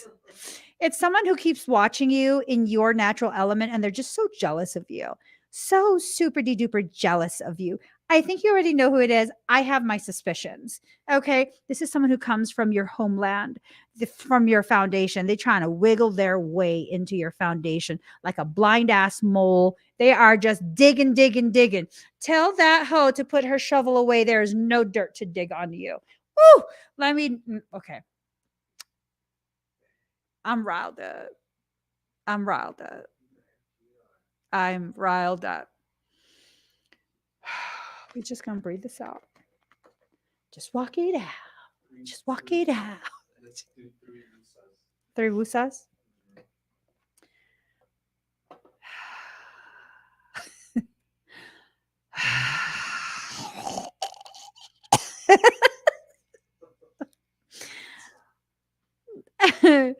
Okay.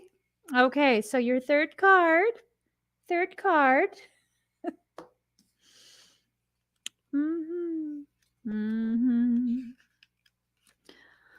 All day, all night, man, sitting at the seashore, sifting sand. Even little children love Marianne. 6 of Swords in reverse. Stalemate, unwanted proposal, confession, declaration. You know, I think what you'll find is that this person will be like, I just am trying to be your sister. And then you could just be like, bitch, thank God you're not. I'm joking. You'd be like, I already got one. And then show her my picture. A cute picture of me. Okay. Don't like not busted me, not everyday busted ass me. Did she brush her hair day? Like a cute one. Okay. I don't know which one is a cute one, but make sure it's a cute one. I'm totally joking. Unless, of course, you want to. If that's the case, let me know. Forward me the picture. I will go ahead and edit it. Smooth out the skin a little bit. You know what I'm saying? Hook myself up just a little bit. Make it pop just a little. And then you can send it. I'm joking, but I'm not. But I am. Serious. No, I'm not. I'm joking. I just like to be petty with petty people. So if you need help getting petty with someone that's petty, just let me know. I'll play along. No, I'm joking.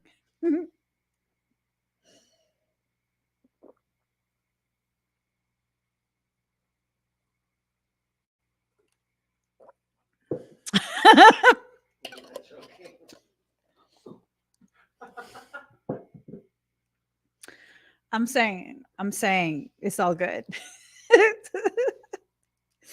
It's all good, okay? It's all good. Let me just I'll brush my hair for you. Okay. Yeah. I think you just need to know the information so that way whatever it is they attempt is not going to be successful. I really don't feel like anything they do is going to be successful at this point. I feel like you're kind of going to enter into a realm of just unstoppable nature, right? You're going to just really, really, really step into your own, and things are just going to be taking off for you so much, like so much. It's actually a very beautiful time for you. And this is just a reminder that even in the beautiful time, sometimes weeds will grow. And the way you're taking it, you don't have to have a meltdown or a freak out because a weed popped up. You just remove the weed, right? And maybe find a good use for it. Thank you, River Soul. Kitty claw, kitty claw.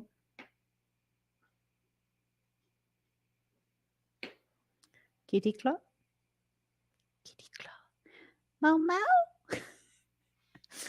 Meow. Meow meow. Oh, that's kitty claw. Kitty claw, are you here? I should probably stop. Hi, Pooh. You gotta put meow. Okay, let me see.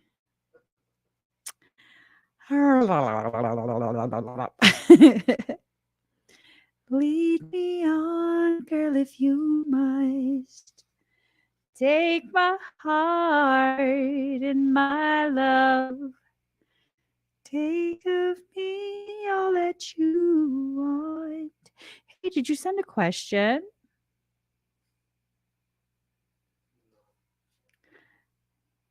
That's a good one, Nicole. Tell her, don't be jealous of me because I'm cooler, and take a fridge with you so you can put her inside. Okay, no question. All right. Let's do this. Let's do this. And if there's a thing that you need, I give you the breath that I breathe. And if ever you yearn for the love in me, whenever, wherever, whatever, baby. Whenever, wherever, whatever. Oh, okay. What's happening here? Why have I never noticed this woman's face? Ooh, sorry. Ooh, girl.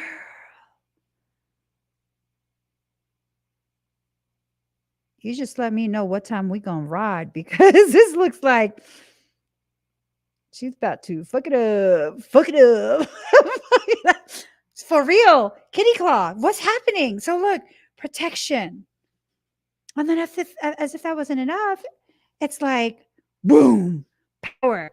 But why does that kind of look like you slightly sort of kind of, right?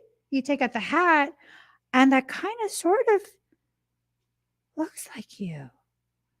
Okay, and then boom. You took out a dagger. Boundaries. Ooh, someone's about to learn. And you about to teach them. You got to remember to stand in your space, right? Stand in your proper place. Don't be shook from the center of that proper place. I'm wondering if it has to do with your employer that they,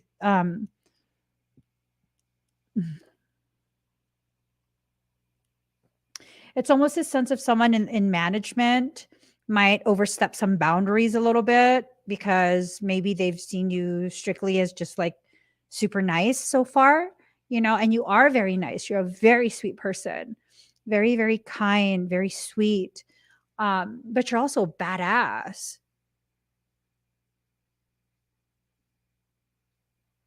I'm wondering if they don't know you have a badass side yet. They're going to learn. They definitely going to learn. They's going to learn, baby boo. That's going to learn. Hold on. Because I'm nosy. And it's because they aren't taking responsibility. Why? Why are you laughing? Do you know that I am right now? What? I'm having problems with my hormones. I'm living vicariously through y'all right now. I'm nosy. I'm just being nosy, right? At least I'm honest. I want to know.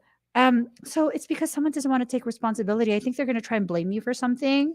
And they're going to turn the whole summer upside down because I don't think you're having none of that. You already learned from your previous experience. Let's see. Yep. They're trying to hide it. Bitch says, oh, I wish a motherfucker would. They can't hide nothing from you. They cannot hide anything from you. You are so beyond effing psychic. It's ridiculous. That was a good try, though. It wasn't a good try, but I mean, they put effort into it. They're about to find out. I'm wondering if you're being told this because do they need like a little hint? Do like like a little disclaimer warning something? Do they need something like that before they get any cockamania's ideas? It feels like if I'm reading this accurately, if I'm feeling and receiving this message accurately, they're going to mess up and they're really going to try and hide it by pointing the finger at probably you and your coworker that you enjoy. No, not going to work. It's not going to work. Not going to work. It's not going to work. Be prepared, okay? And then these 3 cards came out. This is someone who goes through like cycles of being disrespectful. And the whole rebirth card came up. But it's in reverse. I don't know what that means. Maybe they don't need a second chance. Maybe you really just need to layeth the smacketh down. I'm wondering if this is someone in the company that's been able to get away with this kind of stuff, blaming other workers on when they drop the ball. Yeah. Don't let them blame you, okay? Don't let them blame you. It might be a good idea for you if you get like a weird sense about things at any point, to just start documenting everything. Electronic timestamp, digital timestamp, okay? Like email yourself. If you have verbal conversations with people that you feel you can't trust at work, digital what do you call it, like journal entries that you could email yourself and just recap what was said, or email them and something along the lines of, hi Jane, thank you for having the verbal conversation with me earlier this afternoon. Just wanted to kind of recap that you had said blah blah blah blah, that they had said to you, whatever they said, and then end it with maybe something along the lines of, thank you so much for taking the time to speak to me. Because unless they already know that you are documenting for your protection, they're probably just going to go, you're welcome. Be very matter of fact in the email, and don't be complimentary. Don't be like, oh, you're the best and this and that. Like, no. Oh, hi Jane, I just wanted to thank you for taking the time to speak with me earlier this afternoon, and just wanted to recap what we spoke about to make sure there's clarity between us. Thank you so much. Like that. And then you got to recap what they said, but protect yourself this time around. Thank you, Kitty Claw. All right. What type whose name? The person's name. The person. So if it's their turn. Can you type it? Yeah. So. You're welcome. Would it be a good idea that Kitty Claw is never alone with that person? I don't know that she would have to go that far of never being alone with that person. I think that if the person sees that she's documenting everything already, that person is going to be very, very careful, because there's documentation of it, of all their conversations. So they know that even though you're very sweet, very helpful, you're really not one to play with, or else they'll get the kitty's claw. I love that name. Did you put it in the comments?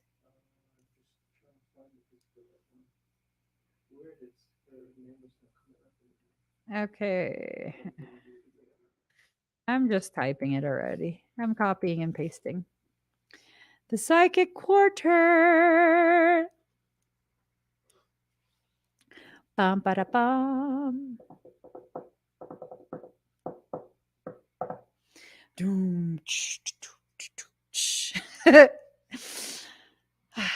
Okay. Ugh.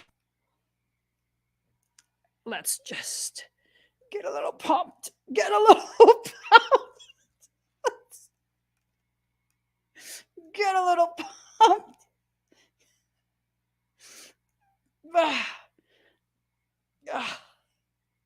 She's here. Yes. Okay. Hello, Psychicota. Do you know I do that between all my sessions? Yeah. Did you see that? What is that, 10 or 15? Huh? Is it that 15? No, these are the smaller ones. I think they're 10s. Yeah. I'm about to steal the 15s. Hi, Psychic Quarter. Okay. Is there anything in particular that you want?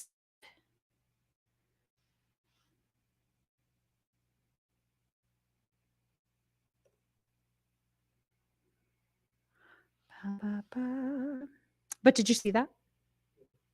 Did you see that? Just see that? Just see that?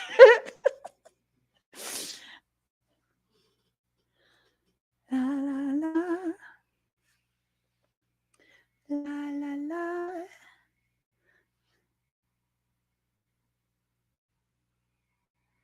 la. Okay. So just breathe deep and slow.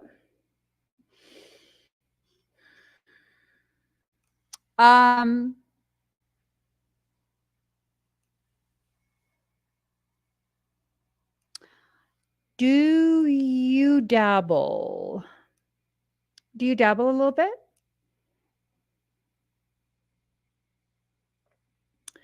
Is that's not an inappropriate question, right? No. Okay. That's just I don't know how people receive that question. Huh? That's not inappropriate. Okay. Okay. I'm seeing a lot of kind of like questionable essence in your field. It's wafting through, and when I go and look more, it pulls away. So the way that moves, it's almost like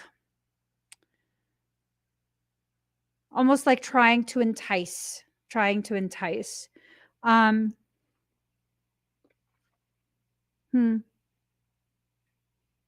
I typically see that type of essence when it's and it could stem from a previous life. It could stem from something work that has been done on you.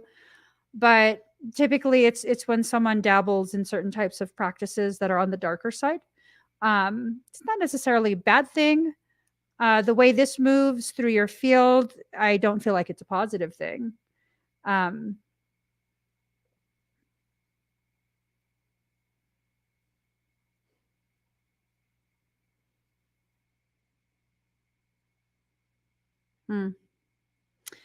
Do you feel any sensations on you right now?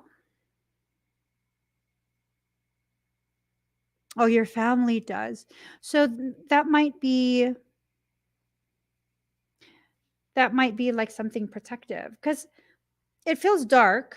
It feels like it has a capacity to be sinister, but I don't immediately get that it is necessarily harming you. It does have is it okay for me to just be frank, to just be blunt? I don't want to dance around things and make it seem like I'm trying to hide something from you. I'm just going to be blunt. I hope that doesn't offend you. It seems very like a manipulative type energy, and it's trying to like lure me in. I'm not interested in coming in. Just, I'm not interested in coming in, but it's almost like it's trying to lure me in. It feels almost like a trap. And if it's your family and there's some type of bond you have with your family, like you're close with them or they love you, even though it could be a toxic thing, they love you, they want to protect you, then I can understand that would be what I'm witnessing in your field is what I'm talking about. What I'm witnessing in your field could be their way of protecting you. Like there was some type of familiar, some type of protective essence, energy, being, and it's trying to lure me in so that it can punish me for trying to access your field. It sounds like them. Yeah. I'm like, I mean, I barely know you. We gotta get to know each other first before I start fucking shit up in your field, boo.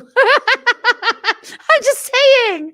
I'm just saying we can't be getting in bar fights. We just met. I haven't even sipped on my drink yet. You know what I'm saying? So I'm just like, I see what it is. I come from a line of witches going back to the witch trials. Well, it looks like they know what they're doing. It really does. It looks like a lineage where they're not playing. It makes sense. It does. It makes sense if it goes back to the witch trials to be persecuted in that way. You're not going to play no games.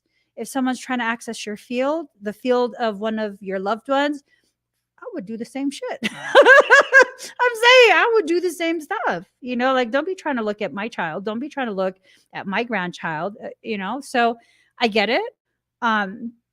It does have the capacity to get real dark and real funky if needed. Like it didn't do that right from the start. So it's more of like it still functions within the realm of balance, divinity, right?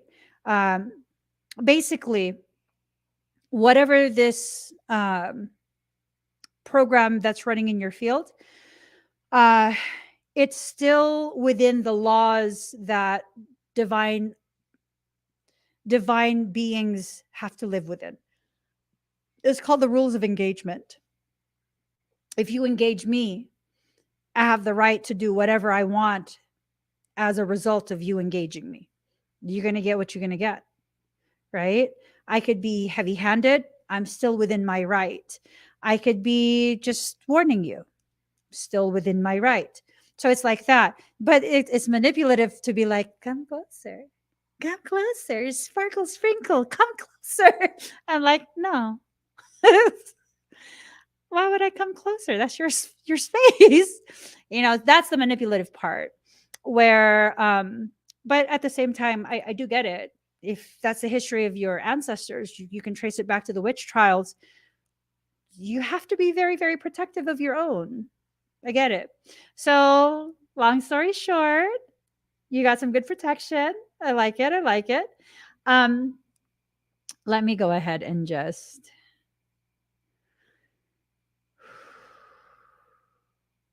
So they're kind of pushing it away and letting me see. You have a beautiful garden. It's this beautiful, very natural, nature type garden. It doesn't you necessarily cultivated it intentionally. It doesn't look like a manicured type garden. It's like where fairies would go to play, you know, like a magical part of the forest. You have that within your space.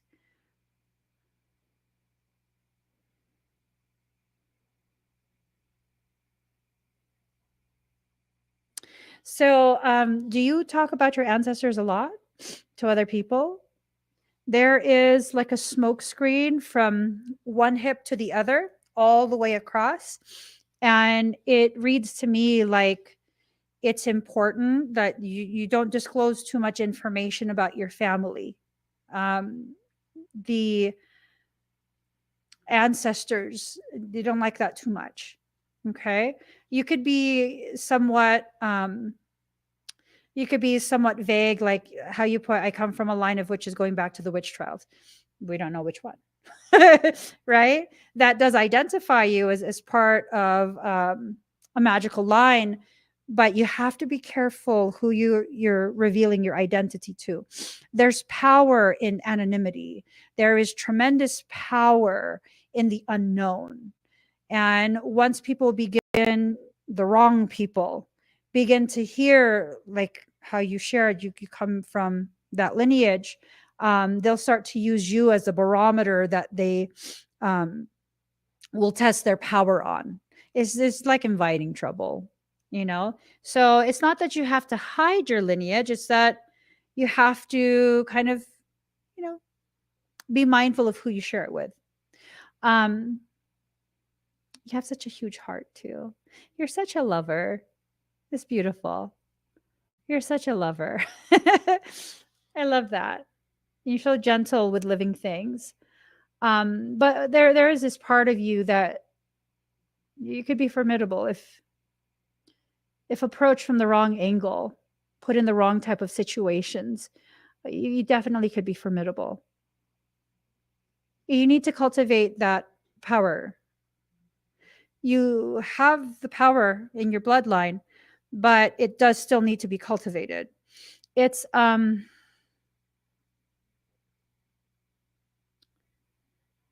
there are certain practices within your family's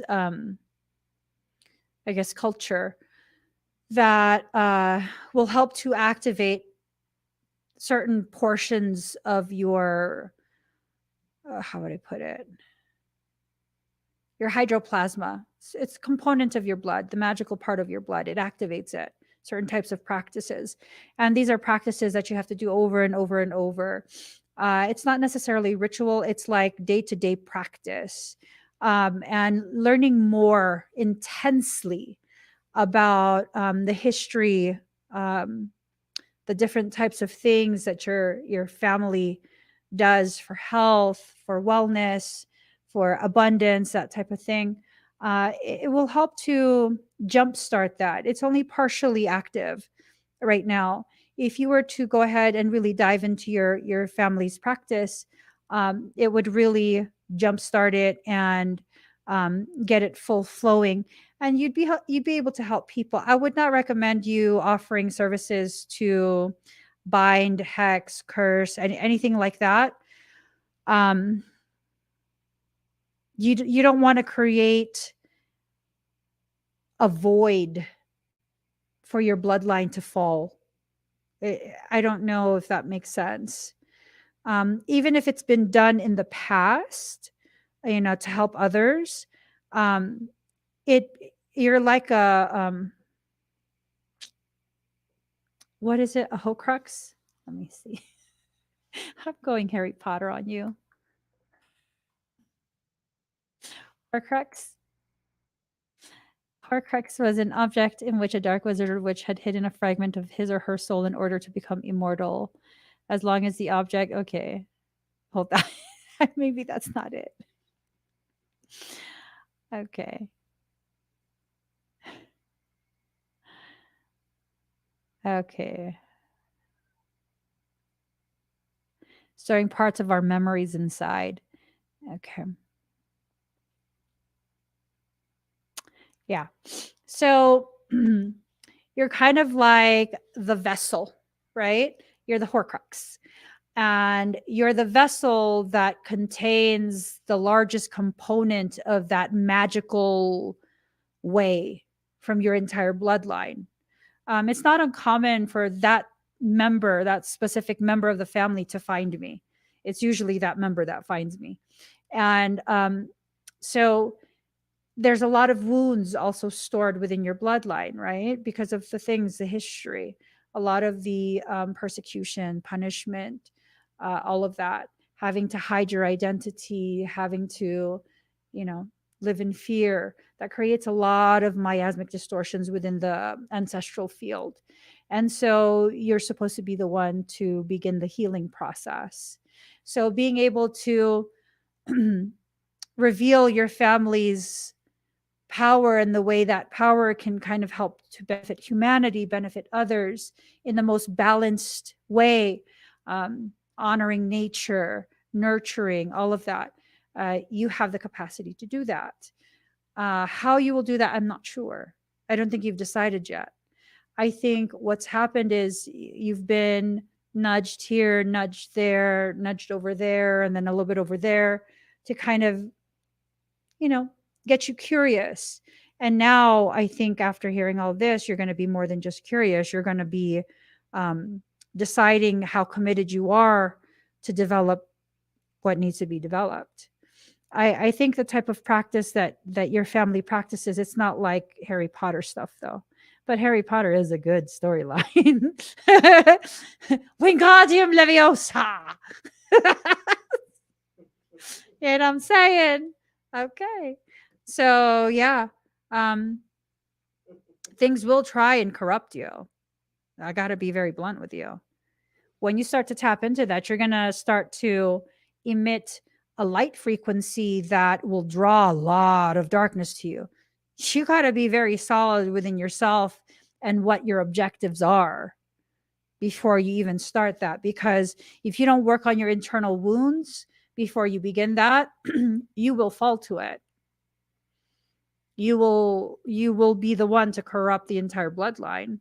I have to be very blunt with you. So be very, very careful. Be very, very careful. You cannot approach this from any place of ego. Not that you have ego issues, but you can approach this from any place of ego where you're not simply just trying to be the vessel for the ancestral magic to live in, right? It's going to end badly if you allow yourself to, because everything that will spring forth from that bloodline, you'll have access to it before it's come into physical form. And then it's you basically, you have the potential to be the blessing and healing of the family, or the generational curse. You got to take it seriously. I don't think it's something that I can teach you. I don't know that it's something anyone can teach you. I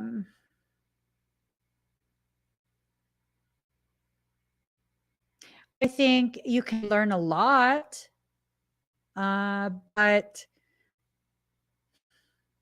you got to be careful who you learn from, because a lot of the teachers, they become very filled with ego when it comes to spiritual and magical stuff. A lot of teachers become very filled with ego very quickly.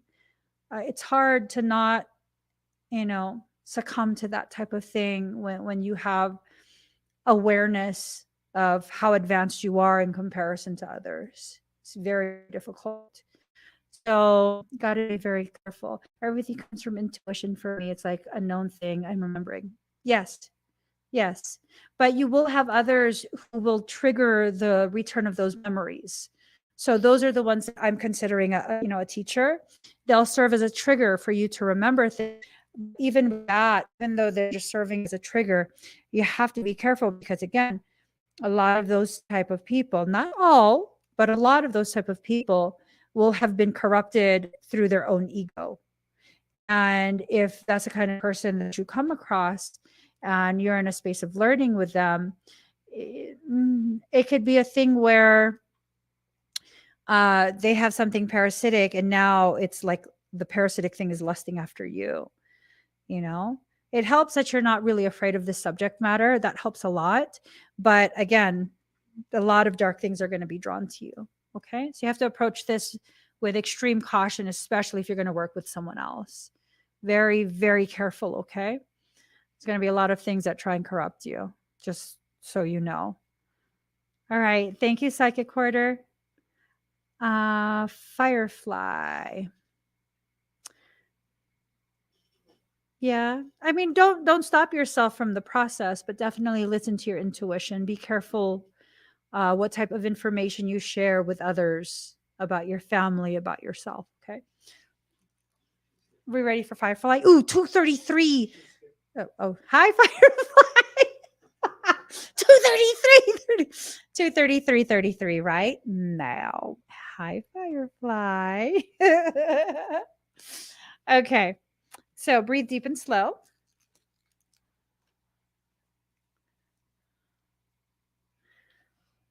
You're welcome, Psychic Quarter.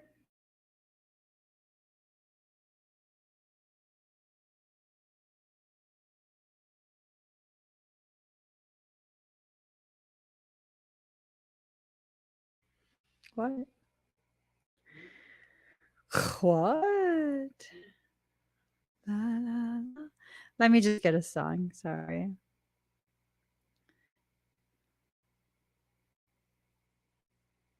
Okay. Breathe deep and slow.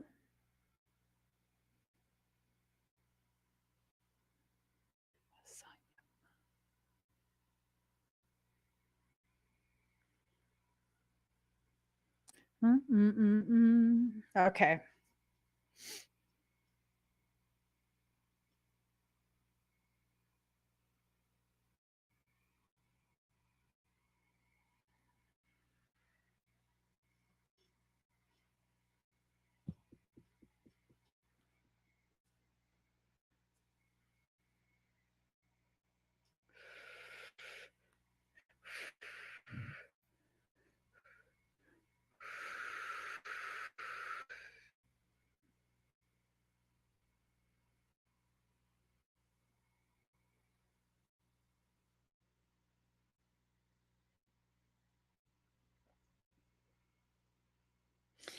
How do you feel? Let me know what some things don't need closure. I'm losing your body, just you know you want me. Yeah. Good. No Disney, no dizziness. Clench my fist when I hold my tongue. Too much to say, leave you numb. 'Cause your eyes speak feelings that cried, so you don't hide. What's on your mind? Need peace of mind. Drink in your hand, lust in your eyes. All right. Thank you, Firefly. I'll touch you right. I want your naked body staying home tonight. Mandy, some mine in your hands, lust in your eyes. Take me under, come F me right. I want your naked body staying home tonight. The way I love you. Way Mandy. Hi.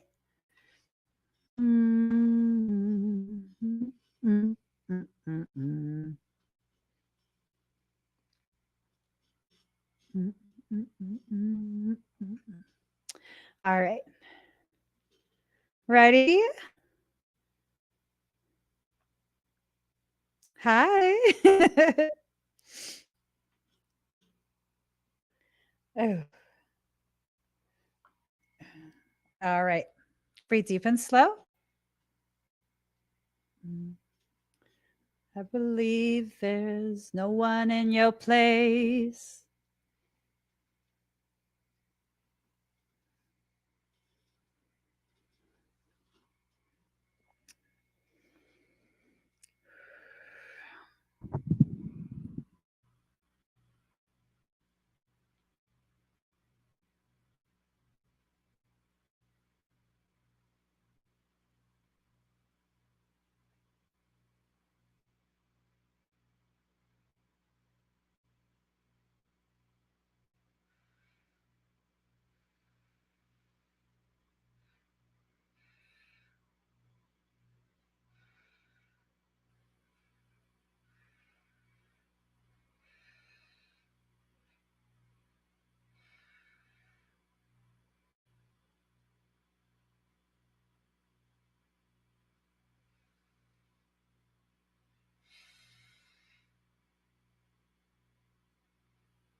How do you feel?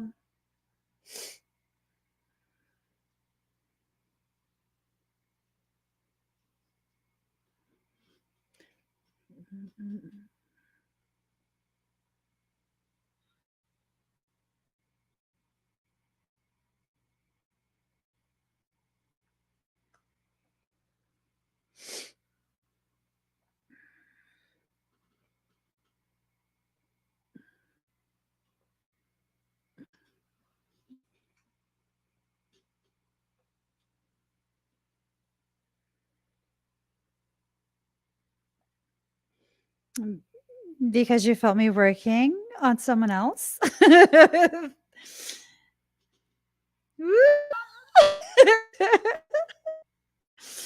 Yay! No dizziness. Ooh.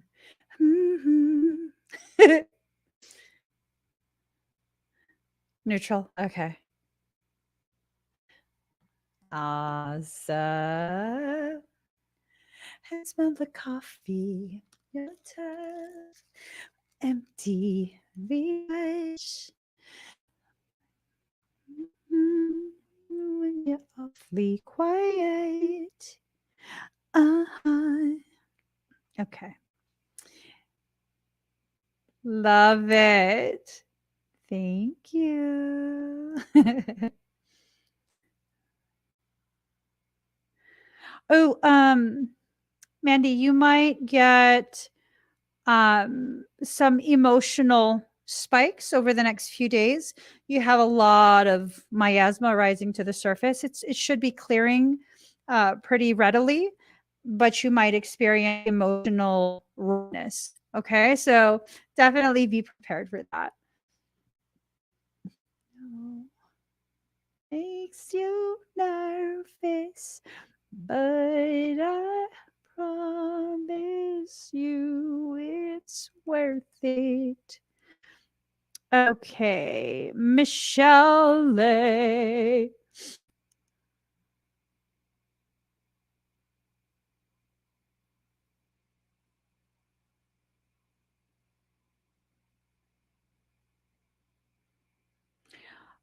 Um,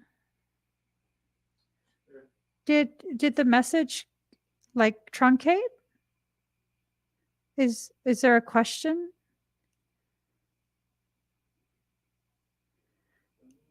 Oh, hi, Michelle. So, from what I see, what was written, it cuts off at being asked if it was caused by stress. Is there an actual question? Oh, you submitted it separately. Let's see. Be quiet. Where did you submit it to? No, it makes you nervous, but I promise you it's worth it. Inside, don't hide.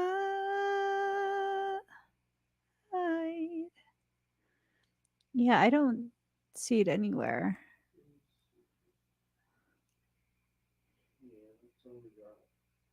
Oh, what do I think will happen? Okay. Oh, say don't hide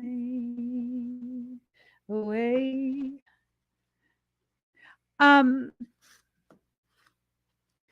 Did hold on. Legal talk to you about statute of limitations? Don't hide away. Oh, stay. Don't hide away. Come out and say.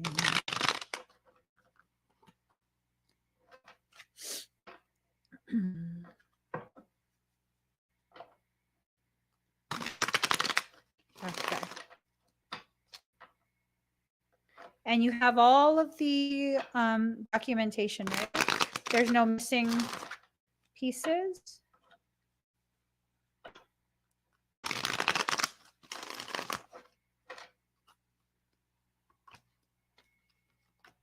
All right.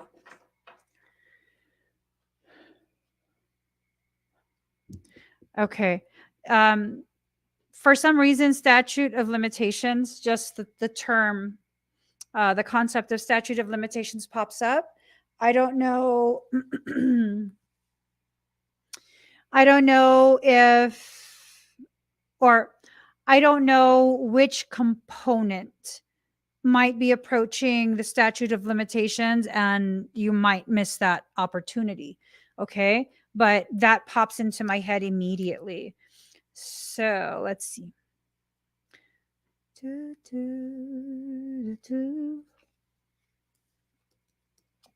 The death card.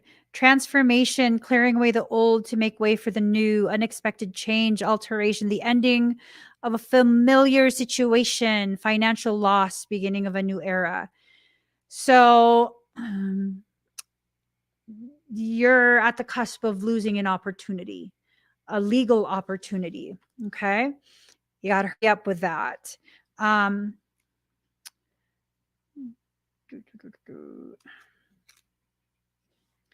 Justice card. Justice, balance, harmony, equity, righteousness, virtue, and honor.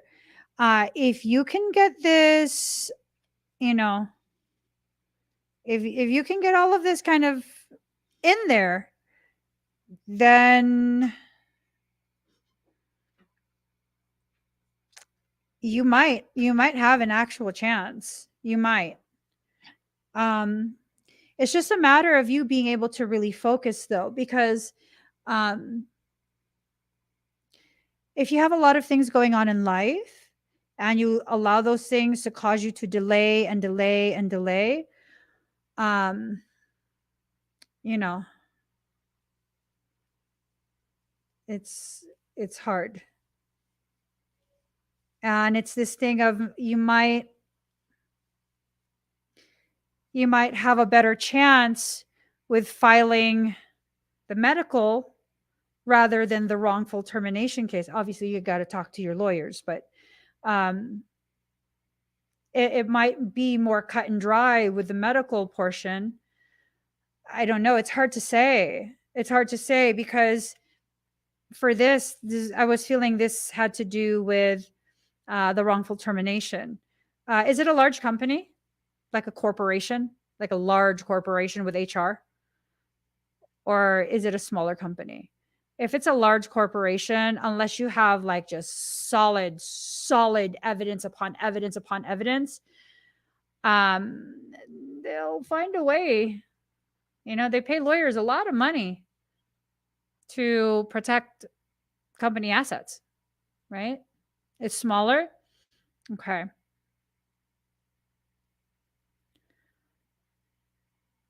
So I'm going to say this first.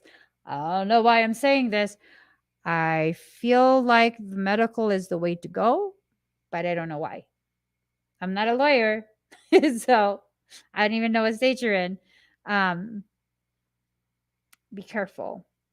Be careful about being made promises by a lawyer that they're not going to be able to follow through with, you know? So, I mean, I don't know. Okay, just be careful with that. So let's see. 10 of Cups in reverse. Loss of friendship, unhappiness, pettiness, rage, difference of opinion. So let me look something up.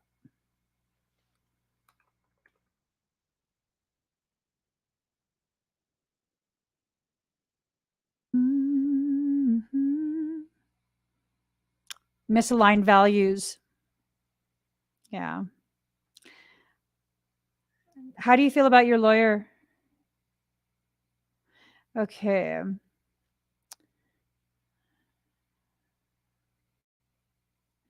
Feel disconnected and disengaged. May seem as if something is missing and you're struggling to communicate honestly, empathize, and engage with one another. Um, you may have unrealistic expectations that everything will be perfect and rosy. If this resonates, and realign your expectations and realize that everything has its up and down, you may no longer be a fit for each other, in which case you may consider leaving.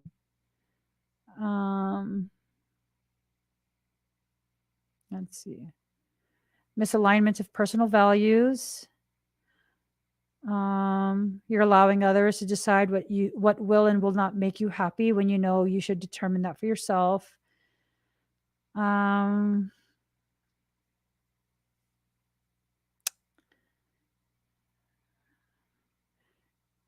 The reverse 10 of Cups may suggest you're neglecting your family while you pursue more material goals, such as progressing your career or making more money. If you continue, you'll find that relationships will suffer. I don't know how much of that applies to you. If we see it on like the work standpoint, not the work, the lawyer standpoint, you might find that as the case progresses, there's a misalignment. It might be like just a difference of personality, you know? I don't necessarily know that it's because they're a bad lawyer. It might be a case of misalignment of, you know, what your expectation is, and the results that they feel they can provide you, versus the reality of how this is going to go. So will you win?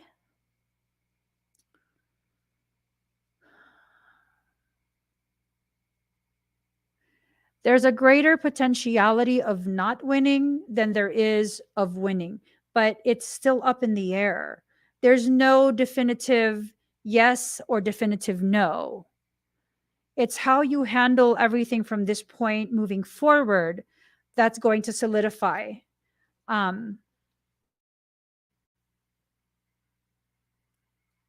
You wanted to drop it, but they wanted to continue. So there's already a little bit of that misalignment. I don't know that you should drop it, you know? I think because a lot of the times when I read for situations like that, where, you know, it has an in real life effect and has to do with legal matters, things that are very definitive, what I'm reading from is where your mindset currently is. So, you know, if you have it where it's like you're not decided yet which way, then the energy is going to be like half yes, half no, half yes, half no. And probably because you wanted to drop it, that's, for me, explaining why there's a higher likelihood of it not winning, because you're already considering not continuing, right? I'm not saying it's your fault that you're not going to win it, but trying to help you understand why I come to the conclusions that I come to as I'm doing the reading for you. So nothing's ever really set in stone fully. It all depends on how you proceed after hearing this information. They left it forever. Like it wasn't important. I know that feeling. I know that feeling. You can't get like passive aggressive with them. You can't take out your frustration on them, because that's the more they're not going to do the stuff for you, right? Right. And not that, you know, you're passive aggressive, but I'm kind of talking to both of us right now. I'm kind of talking to the both of us. Like, don't allow your frustrations to cause you to have interactions that are less than, you know, super professional and neutral in the emotions. You know what I mean? Because I mean, this is your life. To them, it's a case. They get cases all the time, right? I'm sure that's probably how you see it, and how it feels. They get cases all the time, but this is my life. Like, you know, I have a right to be angry, which no one said you didn't. But how is that going to help you if you alienate yourself from the very people who are working on your case, Emmy? Because I'm like, Michael, make something happen. And it's like, no, I have to just chill, let things ride. Just let things ride. Just let it ride all the way through. If need be, hire a different lawyer, right? If need be, involve organizations. If need be, do what needs to be done. And that's that. But really always reminding ourselves, emotion has no place in the courtroom unless it's time for trial.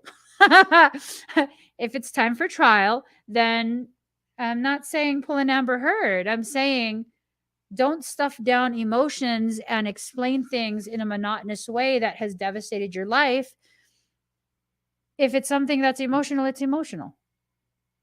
Don't force the emotion, but don't dull it away either. So there's a time and a place for everything, and you got to just remember that, life progresses in the way it's meant to, not in the way that we prefer. Preference and need are two different things. And this is probably more of a lesson in preference versus need and reality versus expectation. It's feeling more half now. So I think you're slowly starting to tilt more towards the yes, you're going to continue, and you're balancing out the emotions.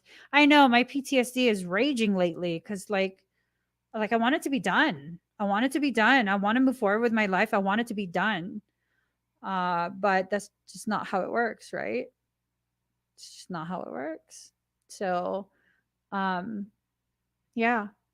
And maybe the triggering of your PTSD is something that can be documented and can further add to the case. If it's documented properly by a neutral third party with medical background, it could add to, damages, because it's creating more damage. And if you can document that and not create an appearance of damage, but actual damage, you got to document that. And then kind of just have faith. Have faith that your legal team is up to snuff. I mean, if they're wanting to pursue it, there's clearly money to be won, right? It's clearly money to be won. And I know it sucks, but a good law firm tends to be very busy. That's what I like to tell myself. A good law firm tends to be very busy, and things will happen. Things will work out in the way they're meant to. Okay, I hope the best in that situation, though, especially if you've been dealing with it for so long. Let's see. Oh, I think we're done.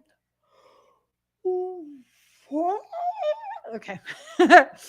All right, guys. This was an awesome time with you guys.